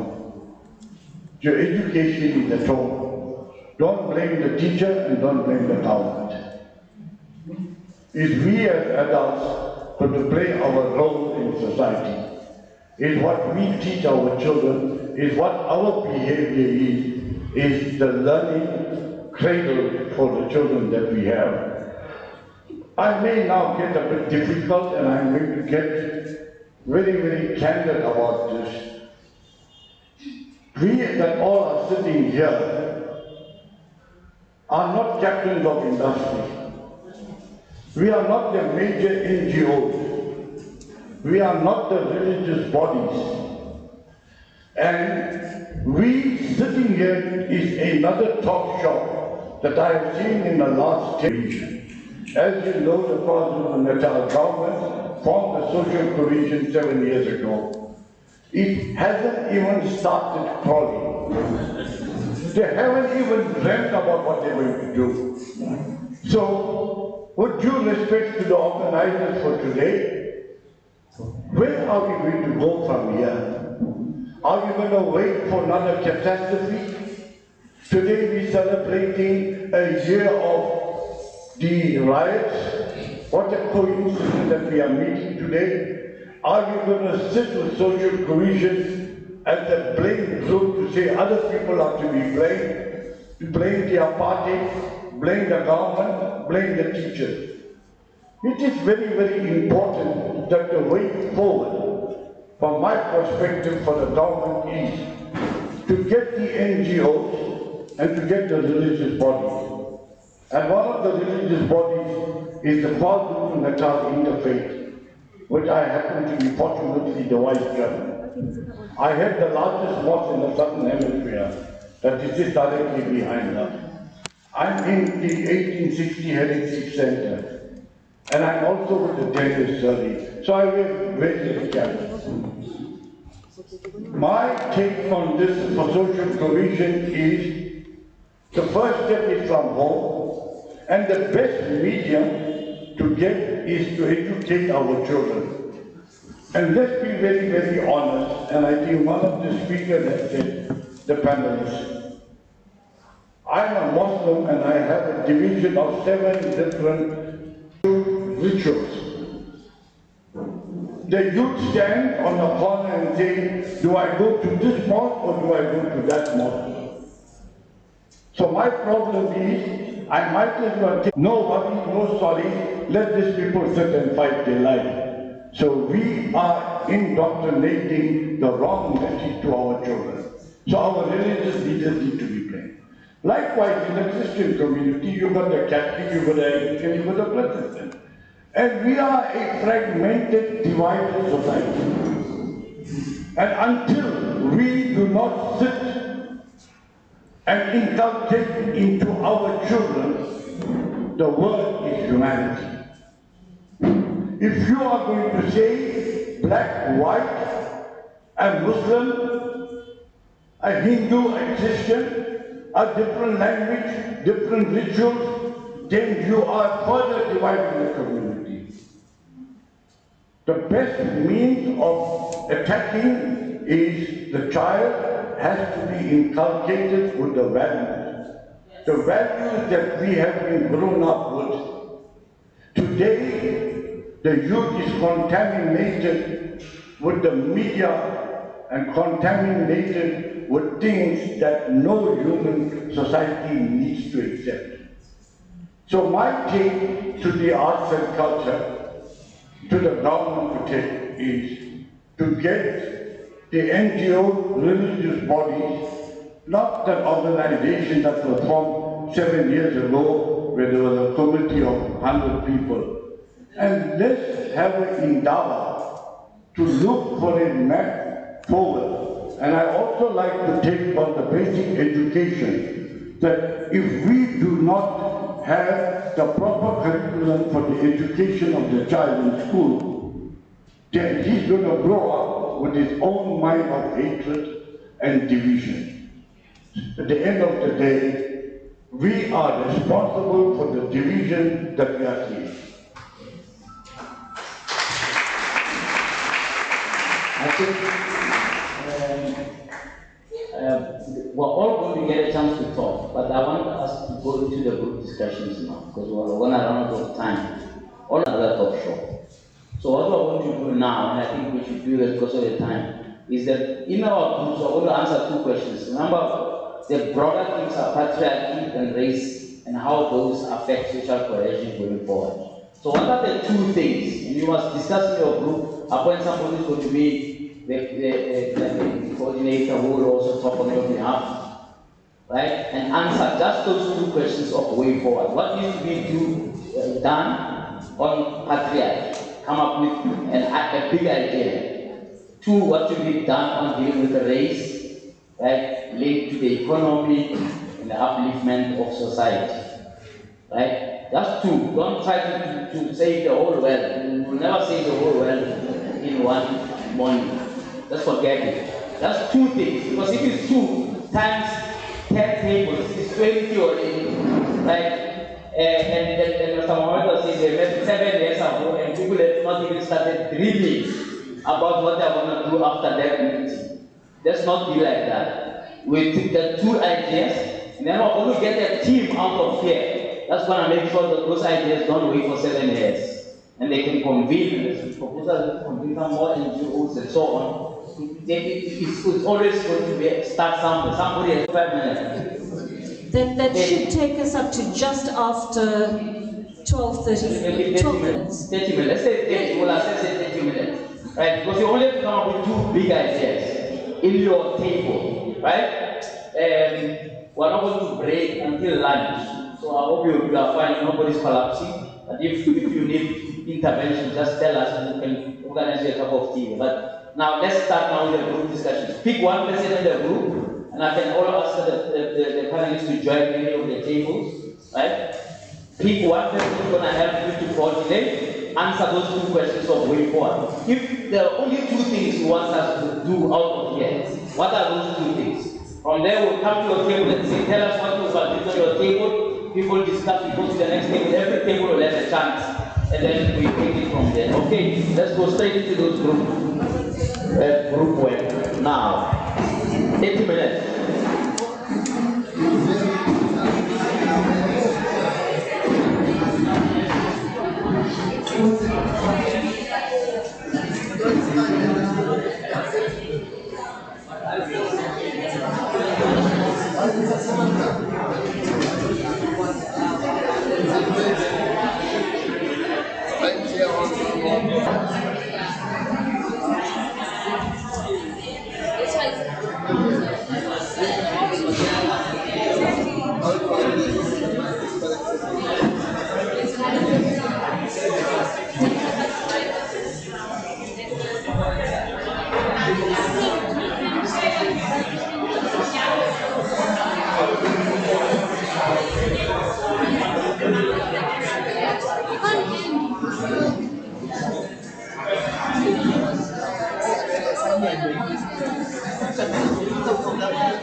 Oh, she said, I told her there's no one watching the stream. She said, it's just so the government knows that they have these workshops. Oh, I see.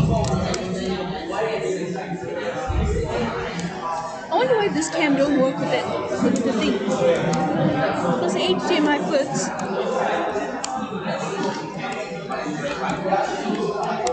I can charge my computer, my things. Oh, just say be back in 30 minutes. Be back, just be back. We'll resume in 30 minutes.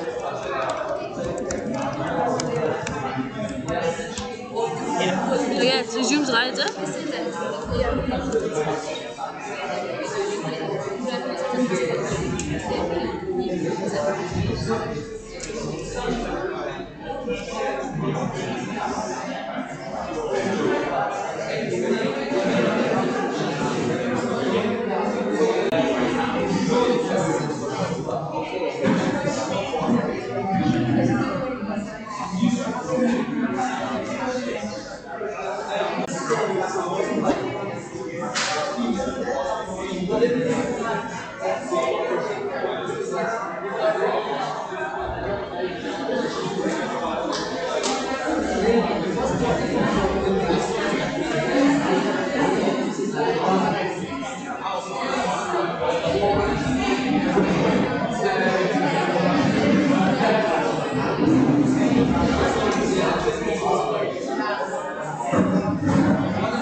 No, but youth camp, life changing. People being so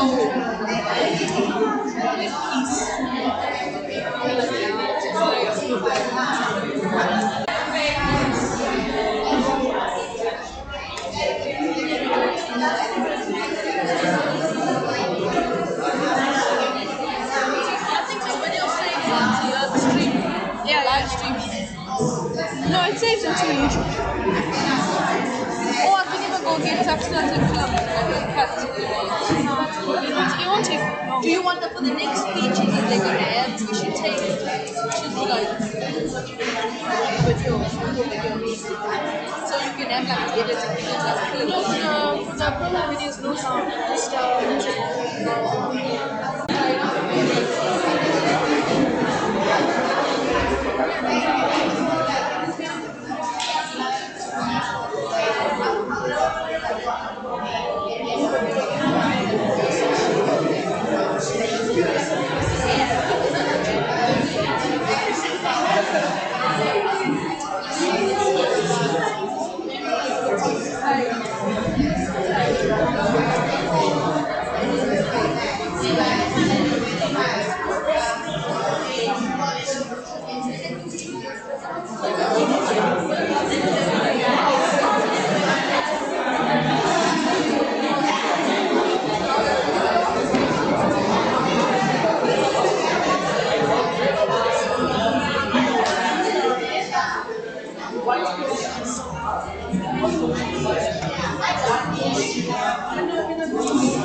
Guys, can you please sort out Joanne's mic?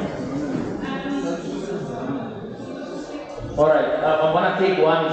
Please sort out the mic in the meantime. Please report. Molweni. Sanibonani. Njani. Siyaphila nathi. So, as a way of social, Njebo means well. The song that we used to sing, it was called Maibuyele Kaya Kakanti Ikamaku Livumile, which means the meat should go back home to feed the family. Why this song in particular?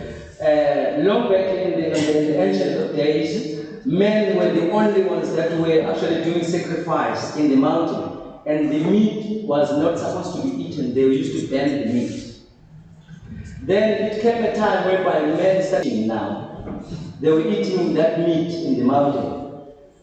So they would go back home, and then they would start to dance, and they would demand beer. And then women were so worried, why are these men not eating their food that they are preparing now? So they had to actually follow the men when there was time to do the sacrifice. Now, at a distance, they saw men cutting the pieces of meat, eating, and that stuff. You know. Then there was a song that when the men were doing all those things, then they started to do a song. Maibuyele kaya, kakanti kama kulivumile. Oh, kakanti kama kulivumile. So, they resolved that issue without antagonizing.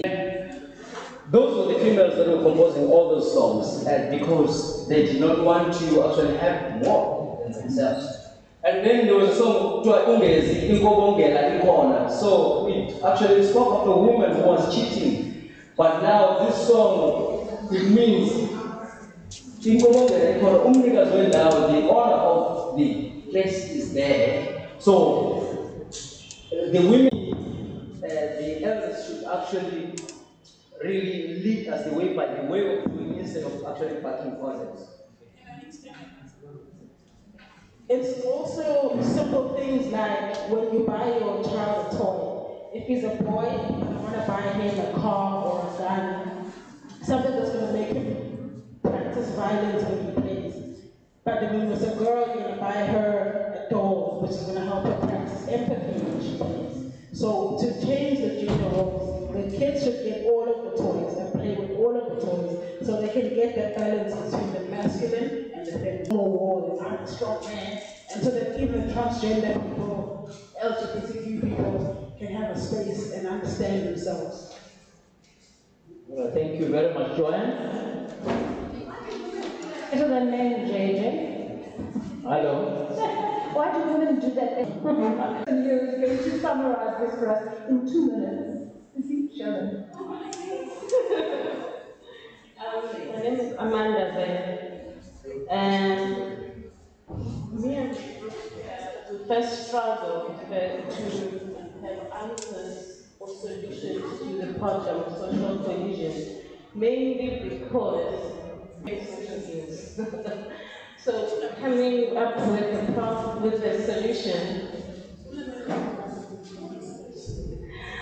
So coming up, so we looked at the unemployment of youth and many other people.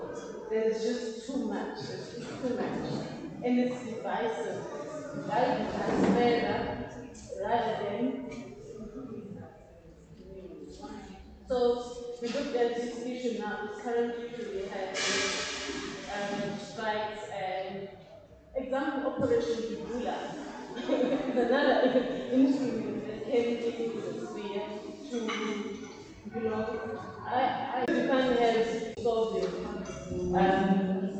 solving government issues, whereas government could do could come with solutions in that center now to destabilize the center that helps foreign nationals. You know, so if we could then don't understand, you know, it will be fine.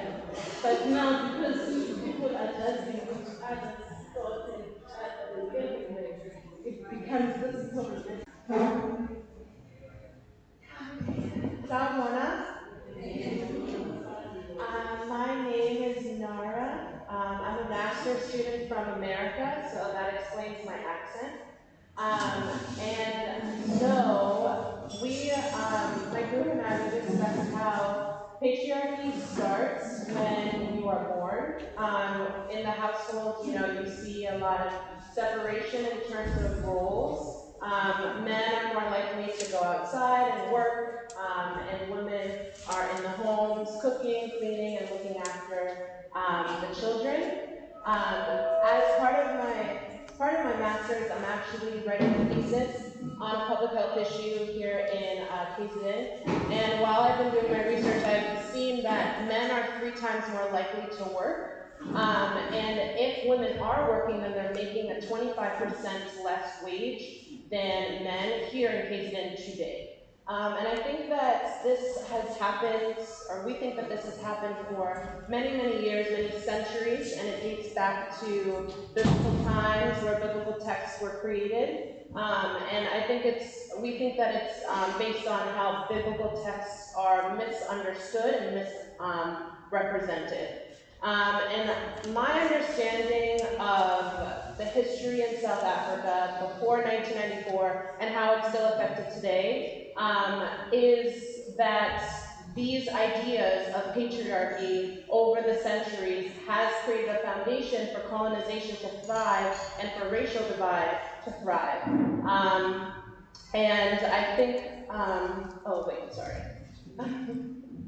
I'm starting to lose my train of thought.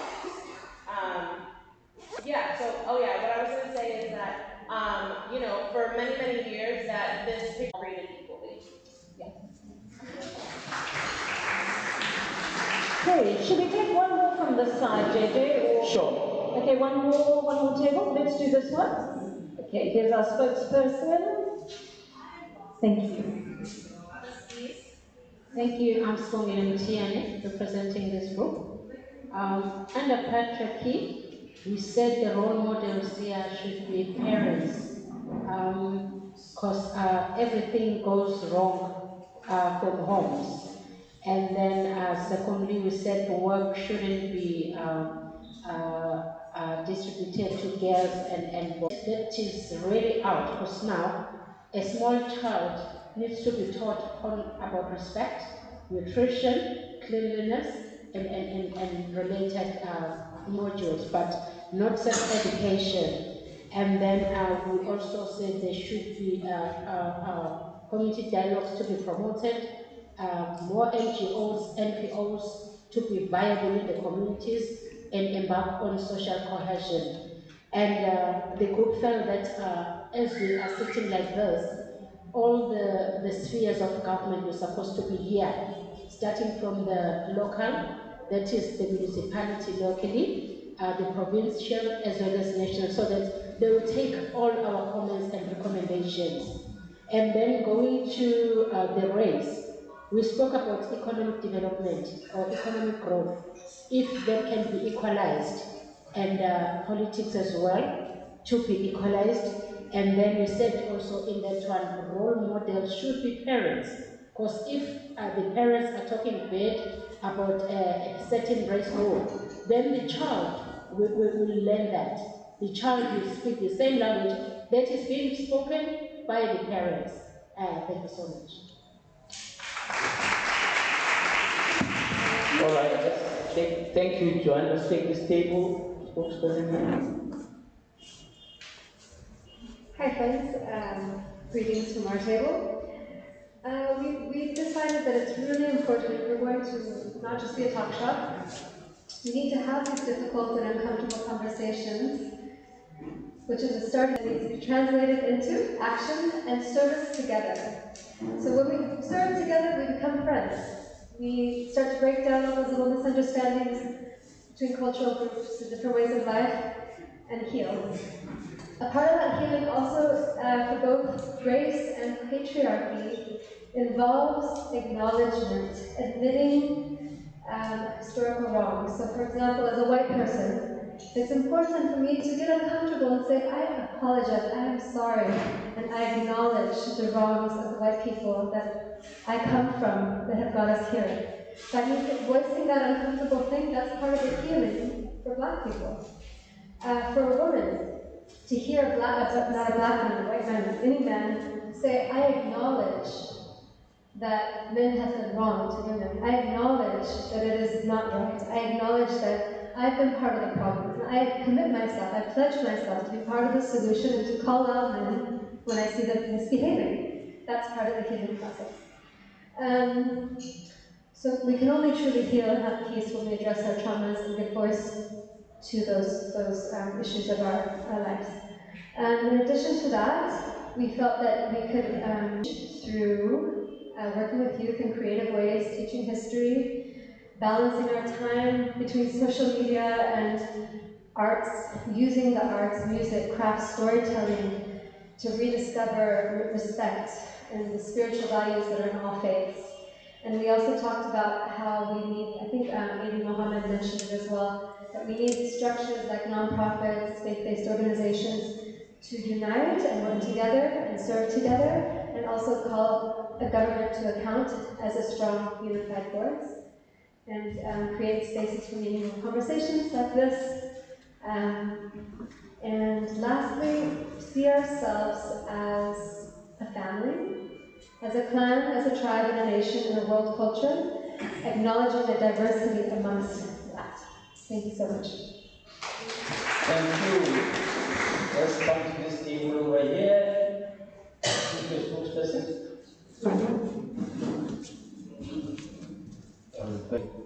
My name is Mthethwa, and I represent the state. Basically, firstly, we said that we need to acknowledge the fact that colonialism and apartheid brought us to where we are, and unfortunately, the attack was mostly the family unit, and that is why we have mostly dysfunctional families, and that's where our problem starts. And therefore, if we are going to correct that, we need to start at the family level. And we are saying that there is an approach called the ecological systems approach, which talks about the fact that an individual is not only part, it is not by themselves, but they are part of a family, part of the community, and part of the society. And if we are going to find solutions, we need a holistic approach that makes sure that all this is covered in terms of us addressing, because there is no use taking the child out of an environment, go try and change their mindset and take them back to the environment that is already inculcated that kind of thinking. And we then said education will be crucial for us to be able to do that. Not only formal education, but informal as well, in terms of the home, how we socialize our kids and their upbringing, but also schools. We also said that it should be life skills that we offer to children so that they also are able to deal with issues like how do you transform conflict, because as an individual we are going to have conflict with others, and how do you then, because what has happened is that due to the history, we now have embraced the culture of violence, where we think that the violence is the answer to everything that we are confronted. So we need to find ways of getting around it. Then we said the second issue that we need to focus on is the issue of the social-economic inclusion. Because for as long as people are hungry, because all these things, it's virtually impossible for us to preach the gospel of social cohesion and be able to win. So we need to try and look at programs that intervene in terms of improving the livelihoods, ensuring that people are self-sufficient and to decrease the over-reliance on social security system, which is grants, so that we can be able to find ourselves at the right spot. And lastly, for us to be able to do all that, we need to go back to basics. We look at practices that we used to do previously, which is like CISA, where an individual will come to a community and when they are poverty-stricken, one of the community members will be able to give them a car as a loan that they can get milk and sour milk from there, but also as soon as they have their own car, they can then repay that without any interest, which was a way of saying, this is how we do it. but also the culture of saying it takes a village to raise a child. My child is my child, and Umuntu Mabani. Thank you. Thank you very much. Right, let's see this table that you reported. Who's the spokesperson?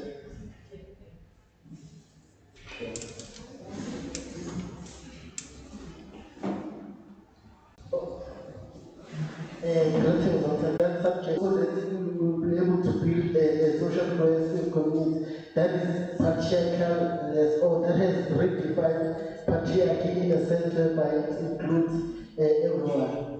Then on the racism part, obviously we do agree that the problem with racism, or the most common problem, is superiority that the other race has over us. So why, since the superiority is a big problem, but then what is that as much as they are superior, but even us are not even proud of ourselves. So first and first, we need to be proud of ourselves and also be able to identify ourselves outside the other race, be able to identify ourselves as human beings, be able to identify ourselves as Africans before we compare ourselves to other races. Let us not compare, let us run our own race, let us be black, let us be African, let us continue holding the struggle. Thank you. Thank you very much. Joanne? This is our last table, I think, JJ. Yes, my name is Ngidi. Good afternoon. Well, I want to say that what I'm reporting is the contribution of 4 ladies and 2 gentlemen in this table. Oh, sorry, 5. Okay, the most important thing that I want to say is to give credit to ladies who are single parents, because there are no fathers in those families. So we have said that the very first point that will help us to deal with patriarchy as well as racism is that firstly we must strengthen our families. Family strengthening is one important point that will help us to make sure that children that are brought up within the family where the values will help that child to. We want to focus on fatherlessness. Fatherlessness is a problem not only in South Africa, not only in the Africa part, worldwide. I wanted even to say that the problem that we have is that 90% of children that are in the streets come from families where there are no fathers. Those that are in drugs, they come from 71% come from families where there are no fathers. So the fatherlessness is one of the main problems. So once we have fathers and mothers together, bring up children in such a way that they know exactly what a boy child needs to do, what a girl child needs to do will solve the problems.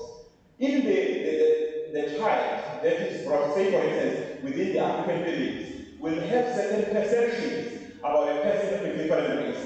That starts from home. So you will be amazed how a person of a different race understands you coming from a different race, because they come from home. So we need to tackle it as early as possible from our families. This thing goes to the research that was conducted by SHRC, saying that 30% of families have absent fathers, especially in black families.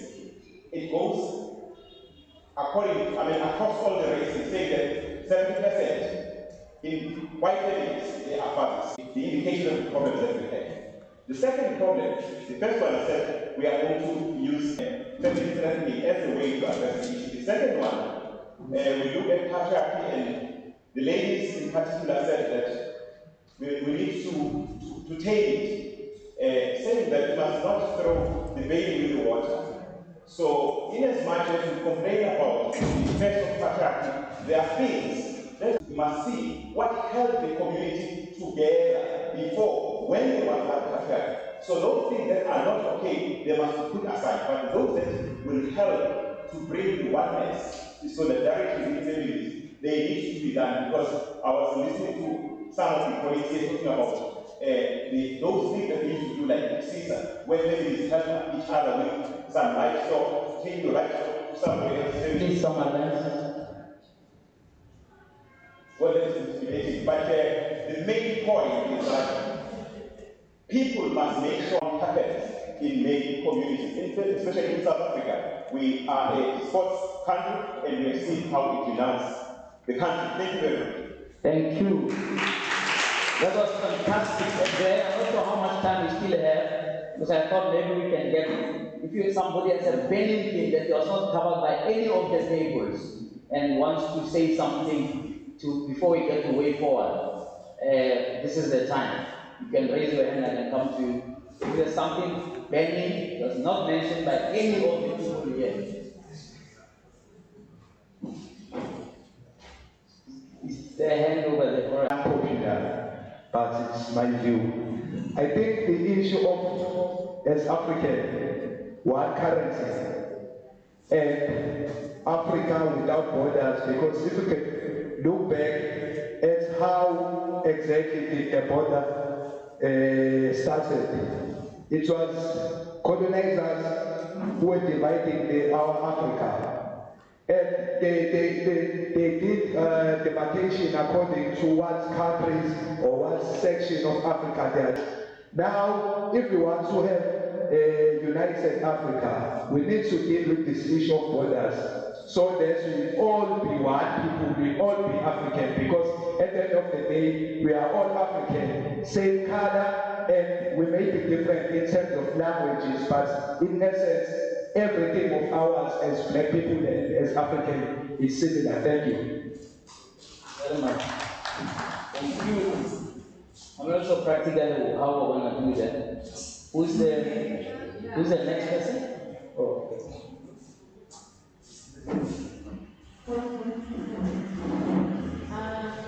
Hi everyone, my name is Mthethwa, and my commentary is based on the root cause of all these problems that we're talking about right now. Because we are all humans at the end of the day, so that's the basic common thing that we have, and it's our mindset. It's our mindset. Having said that, since we are being late, I'm sorry because I've heard so many people talking about how we cannot only put it upon the government to solve one of these issues, but they are our leaders and they are supposed to lead by example. Most of the problems that we have is because some people have been looking at what our leaders have been doing, and then they do that in our communities. And it's led us here. One of the important parts for me, I would say, is our definition of what is a South African firstly. Once we implement that in our administration as a government, that's the foundation or the starting point of our success in social cohesion, because that will instill a sense of social intelligence, knowing who we are and being equipped to moving the country forward. Because once we start learning in each and every department, even in schools, that's not excluding the departments of education, learning things that relate to us as South Africans, learning things at a foundation level that will move the country forward. Not, things that are not relevant. We are a country that is building and we want to see ourselves somewhere in the future. So therefore, at infant level, we should start learning more about what is a South African or who are South Africans. Instill that in every single department. Make that our daily bread. And that is how the country is going to move forward. That's how we're going to be successful. Thank you very much. Thank you. That was excellent. We're going to close now. I don't know where's JP. JP Low. Give Mom Ivy a last shot at it while JP comes up, please. So that we heard from the very young members of the group today, and we're hearing from our older group as well. Mom? Hi, Sanibona Ivy Gogo from Keynote. One, I would like to thank the people who organized this event. Yes. We appreciate that, and we hope, it is for some of us, this was step one, they still be stepped.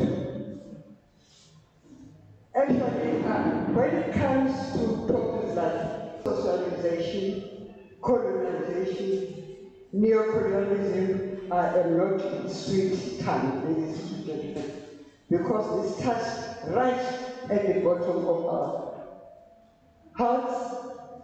But what I want to say, she gave Tabane, thank you, you are from the media, and somebody said something about the media. I listened to 191.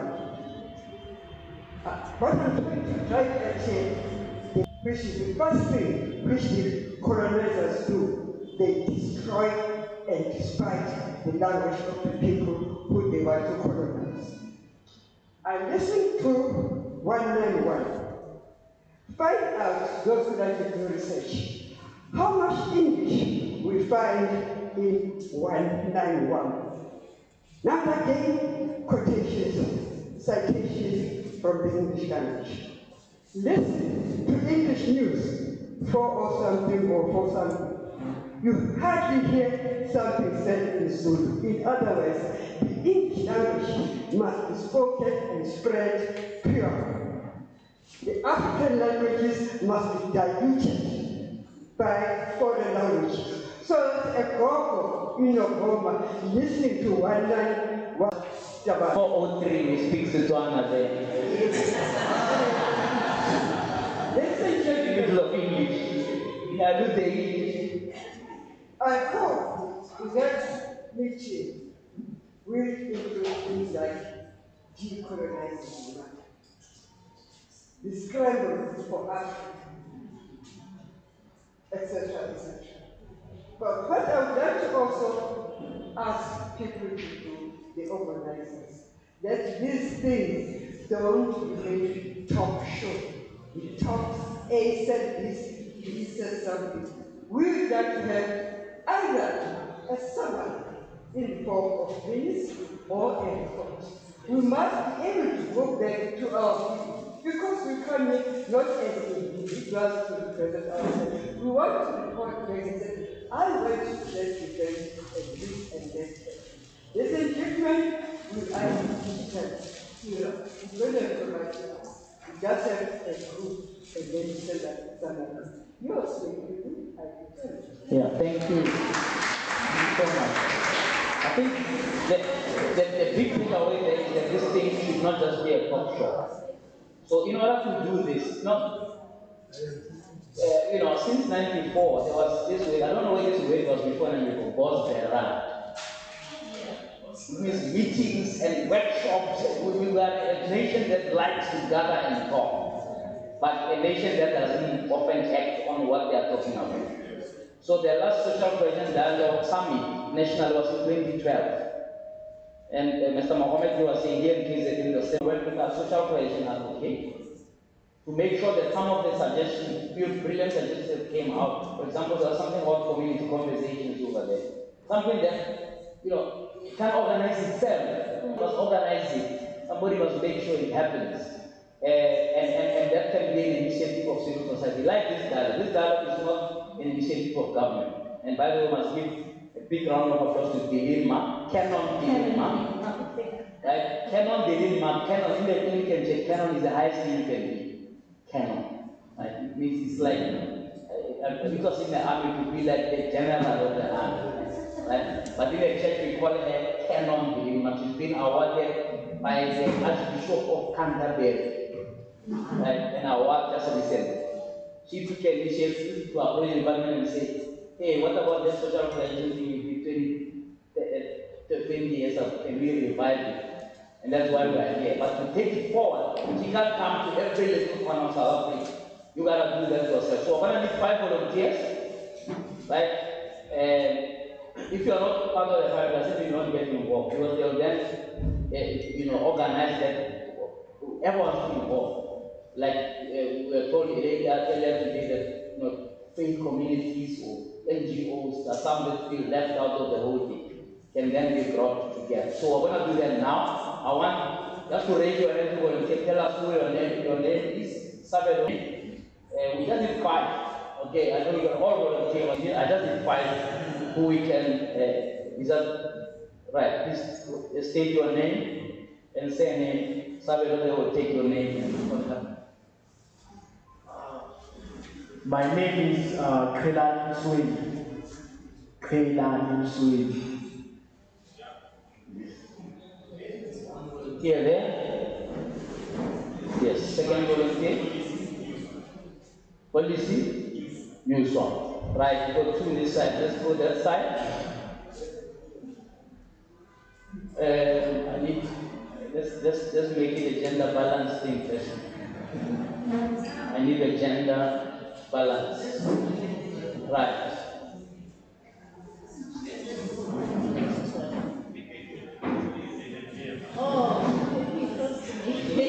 Introduce us into it. Introduce it. Yeah. One more female. Haley Fudu. What's your name? Haley Fudu. Haley Fudu. Right, then there's one more. Okay, I'll take the president of the SRC here. What's your name, sir? Comrade.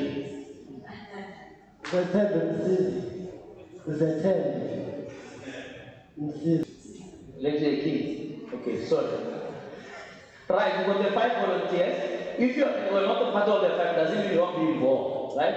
The social cohesion advocate will coordinate you and we see what needs to be done in terms of actions. So we'll identify actions on the table, so taking them down. Yes, ma'am, we'll have a report, not just of this dialogue, but this is the 4th dialogue we're having. We had one with the webinar, and then we had one in Cape Town.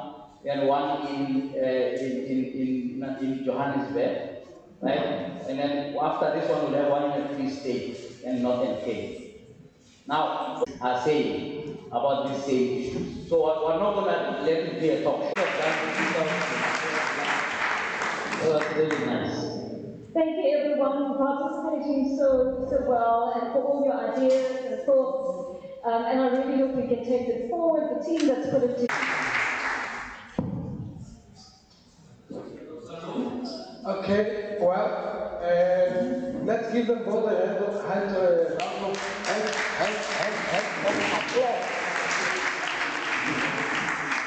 Yeah, it must be sometimes to time and again remind ourselves as South Africans that we're a bunch of winners.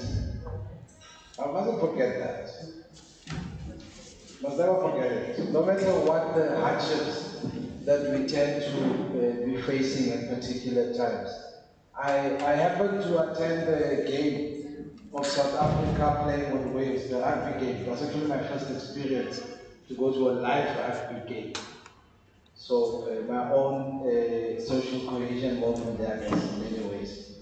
And I was just touched by the rendition of the South African song. I don't even think we needed that. The whole national anthem, from beginning to end. I mean, you all know this. In this country, in Gauteng, when you say rugby, you are concluding that there's a whole lot of white people that's going to be in the stadium.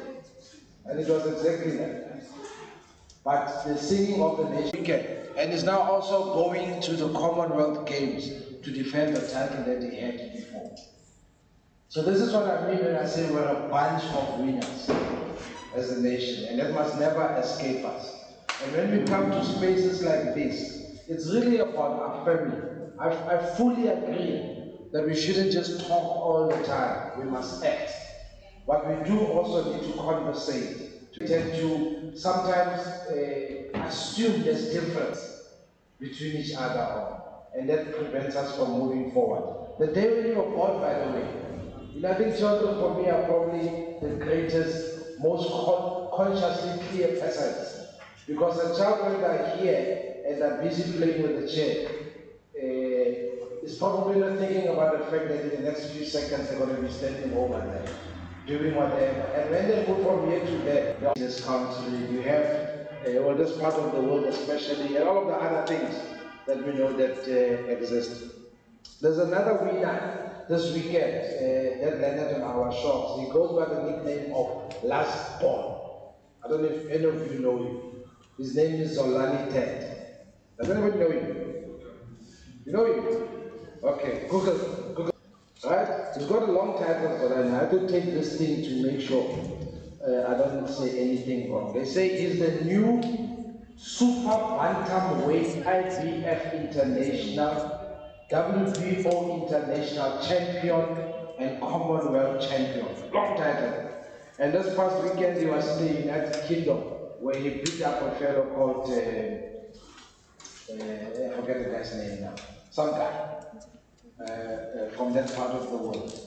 So please, and he comes from Eastern Cape, East London by the way. It's not a complicated film, right? It's just like you there, just like you. Somebody who just had a sense of discipline about getting up, exercising, saying I'm gonna win in the end. If you, in fact, if you had attended a Sindapa program we had on Tuesday here, you'd have had some of the speakers we had that were really excellent and re-emphasizing the fact that we're a bunch of winners. So that is the ask as we're living here today, that we take that spirit with us, we turn these conversations into action and something meaningful, and of course, thank you very much for being here. A warm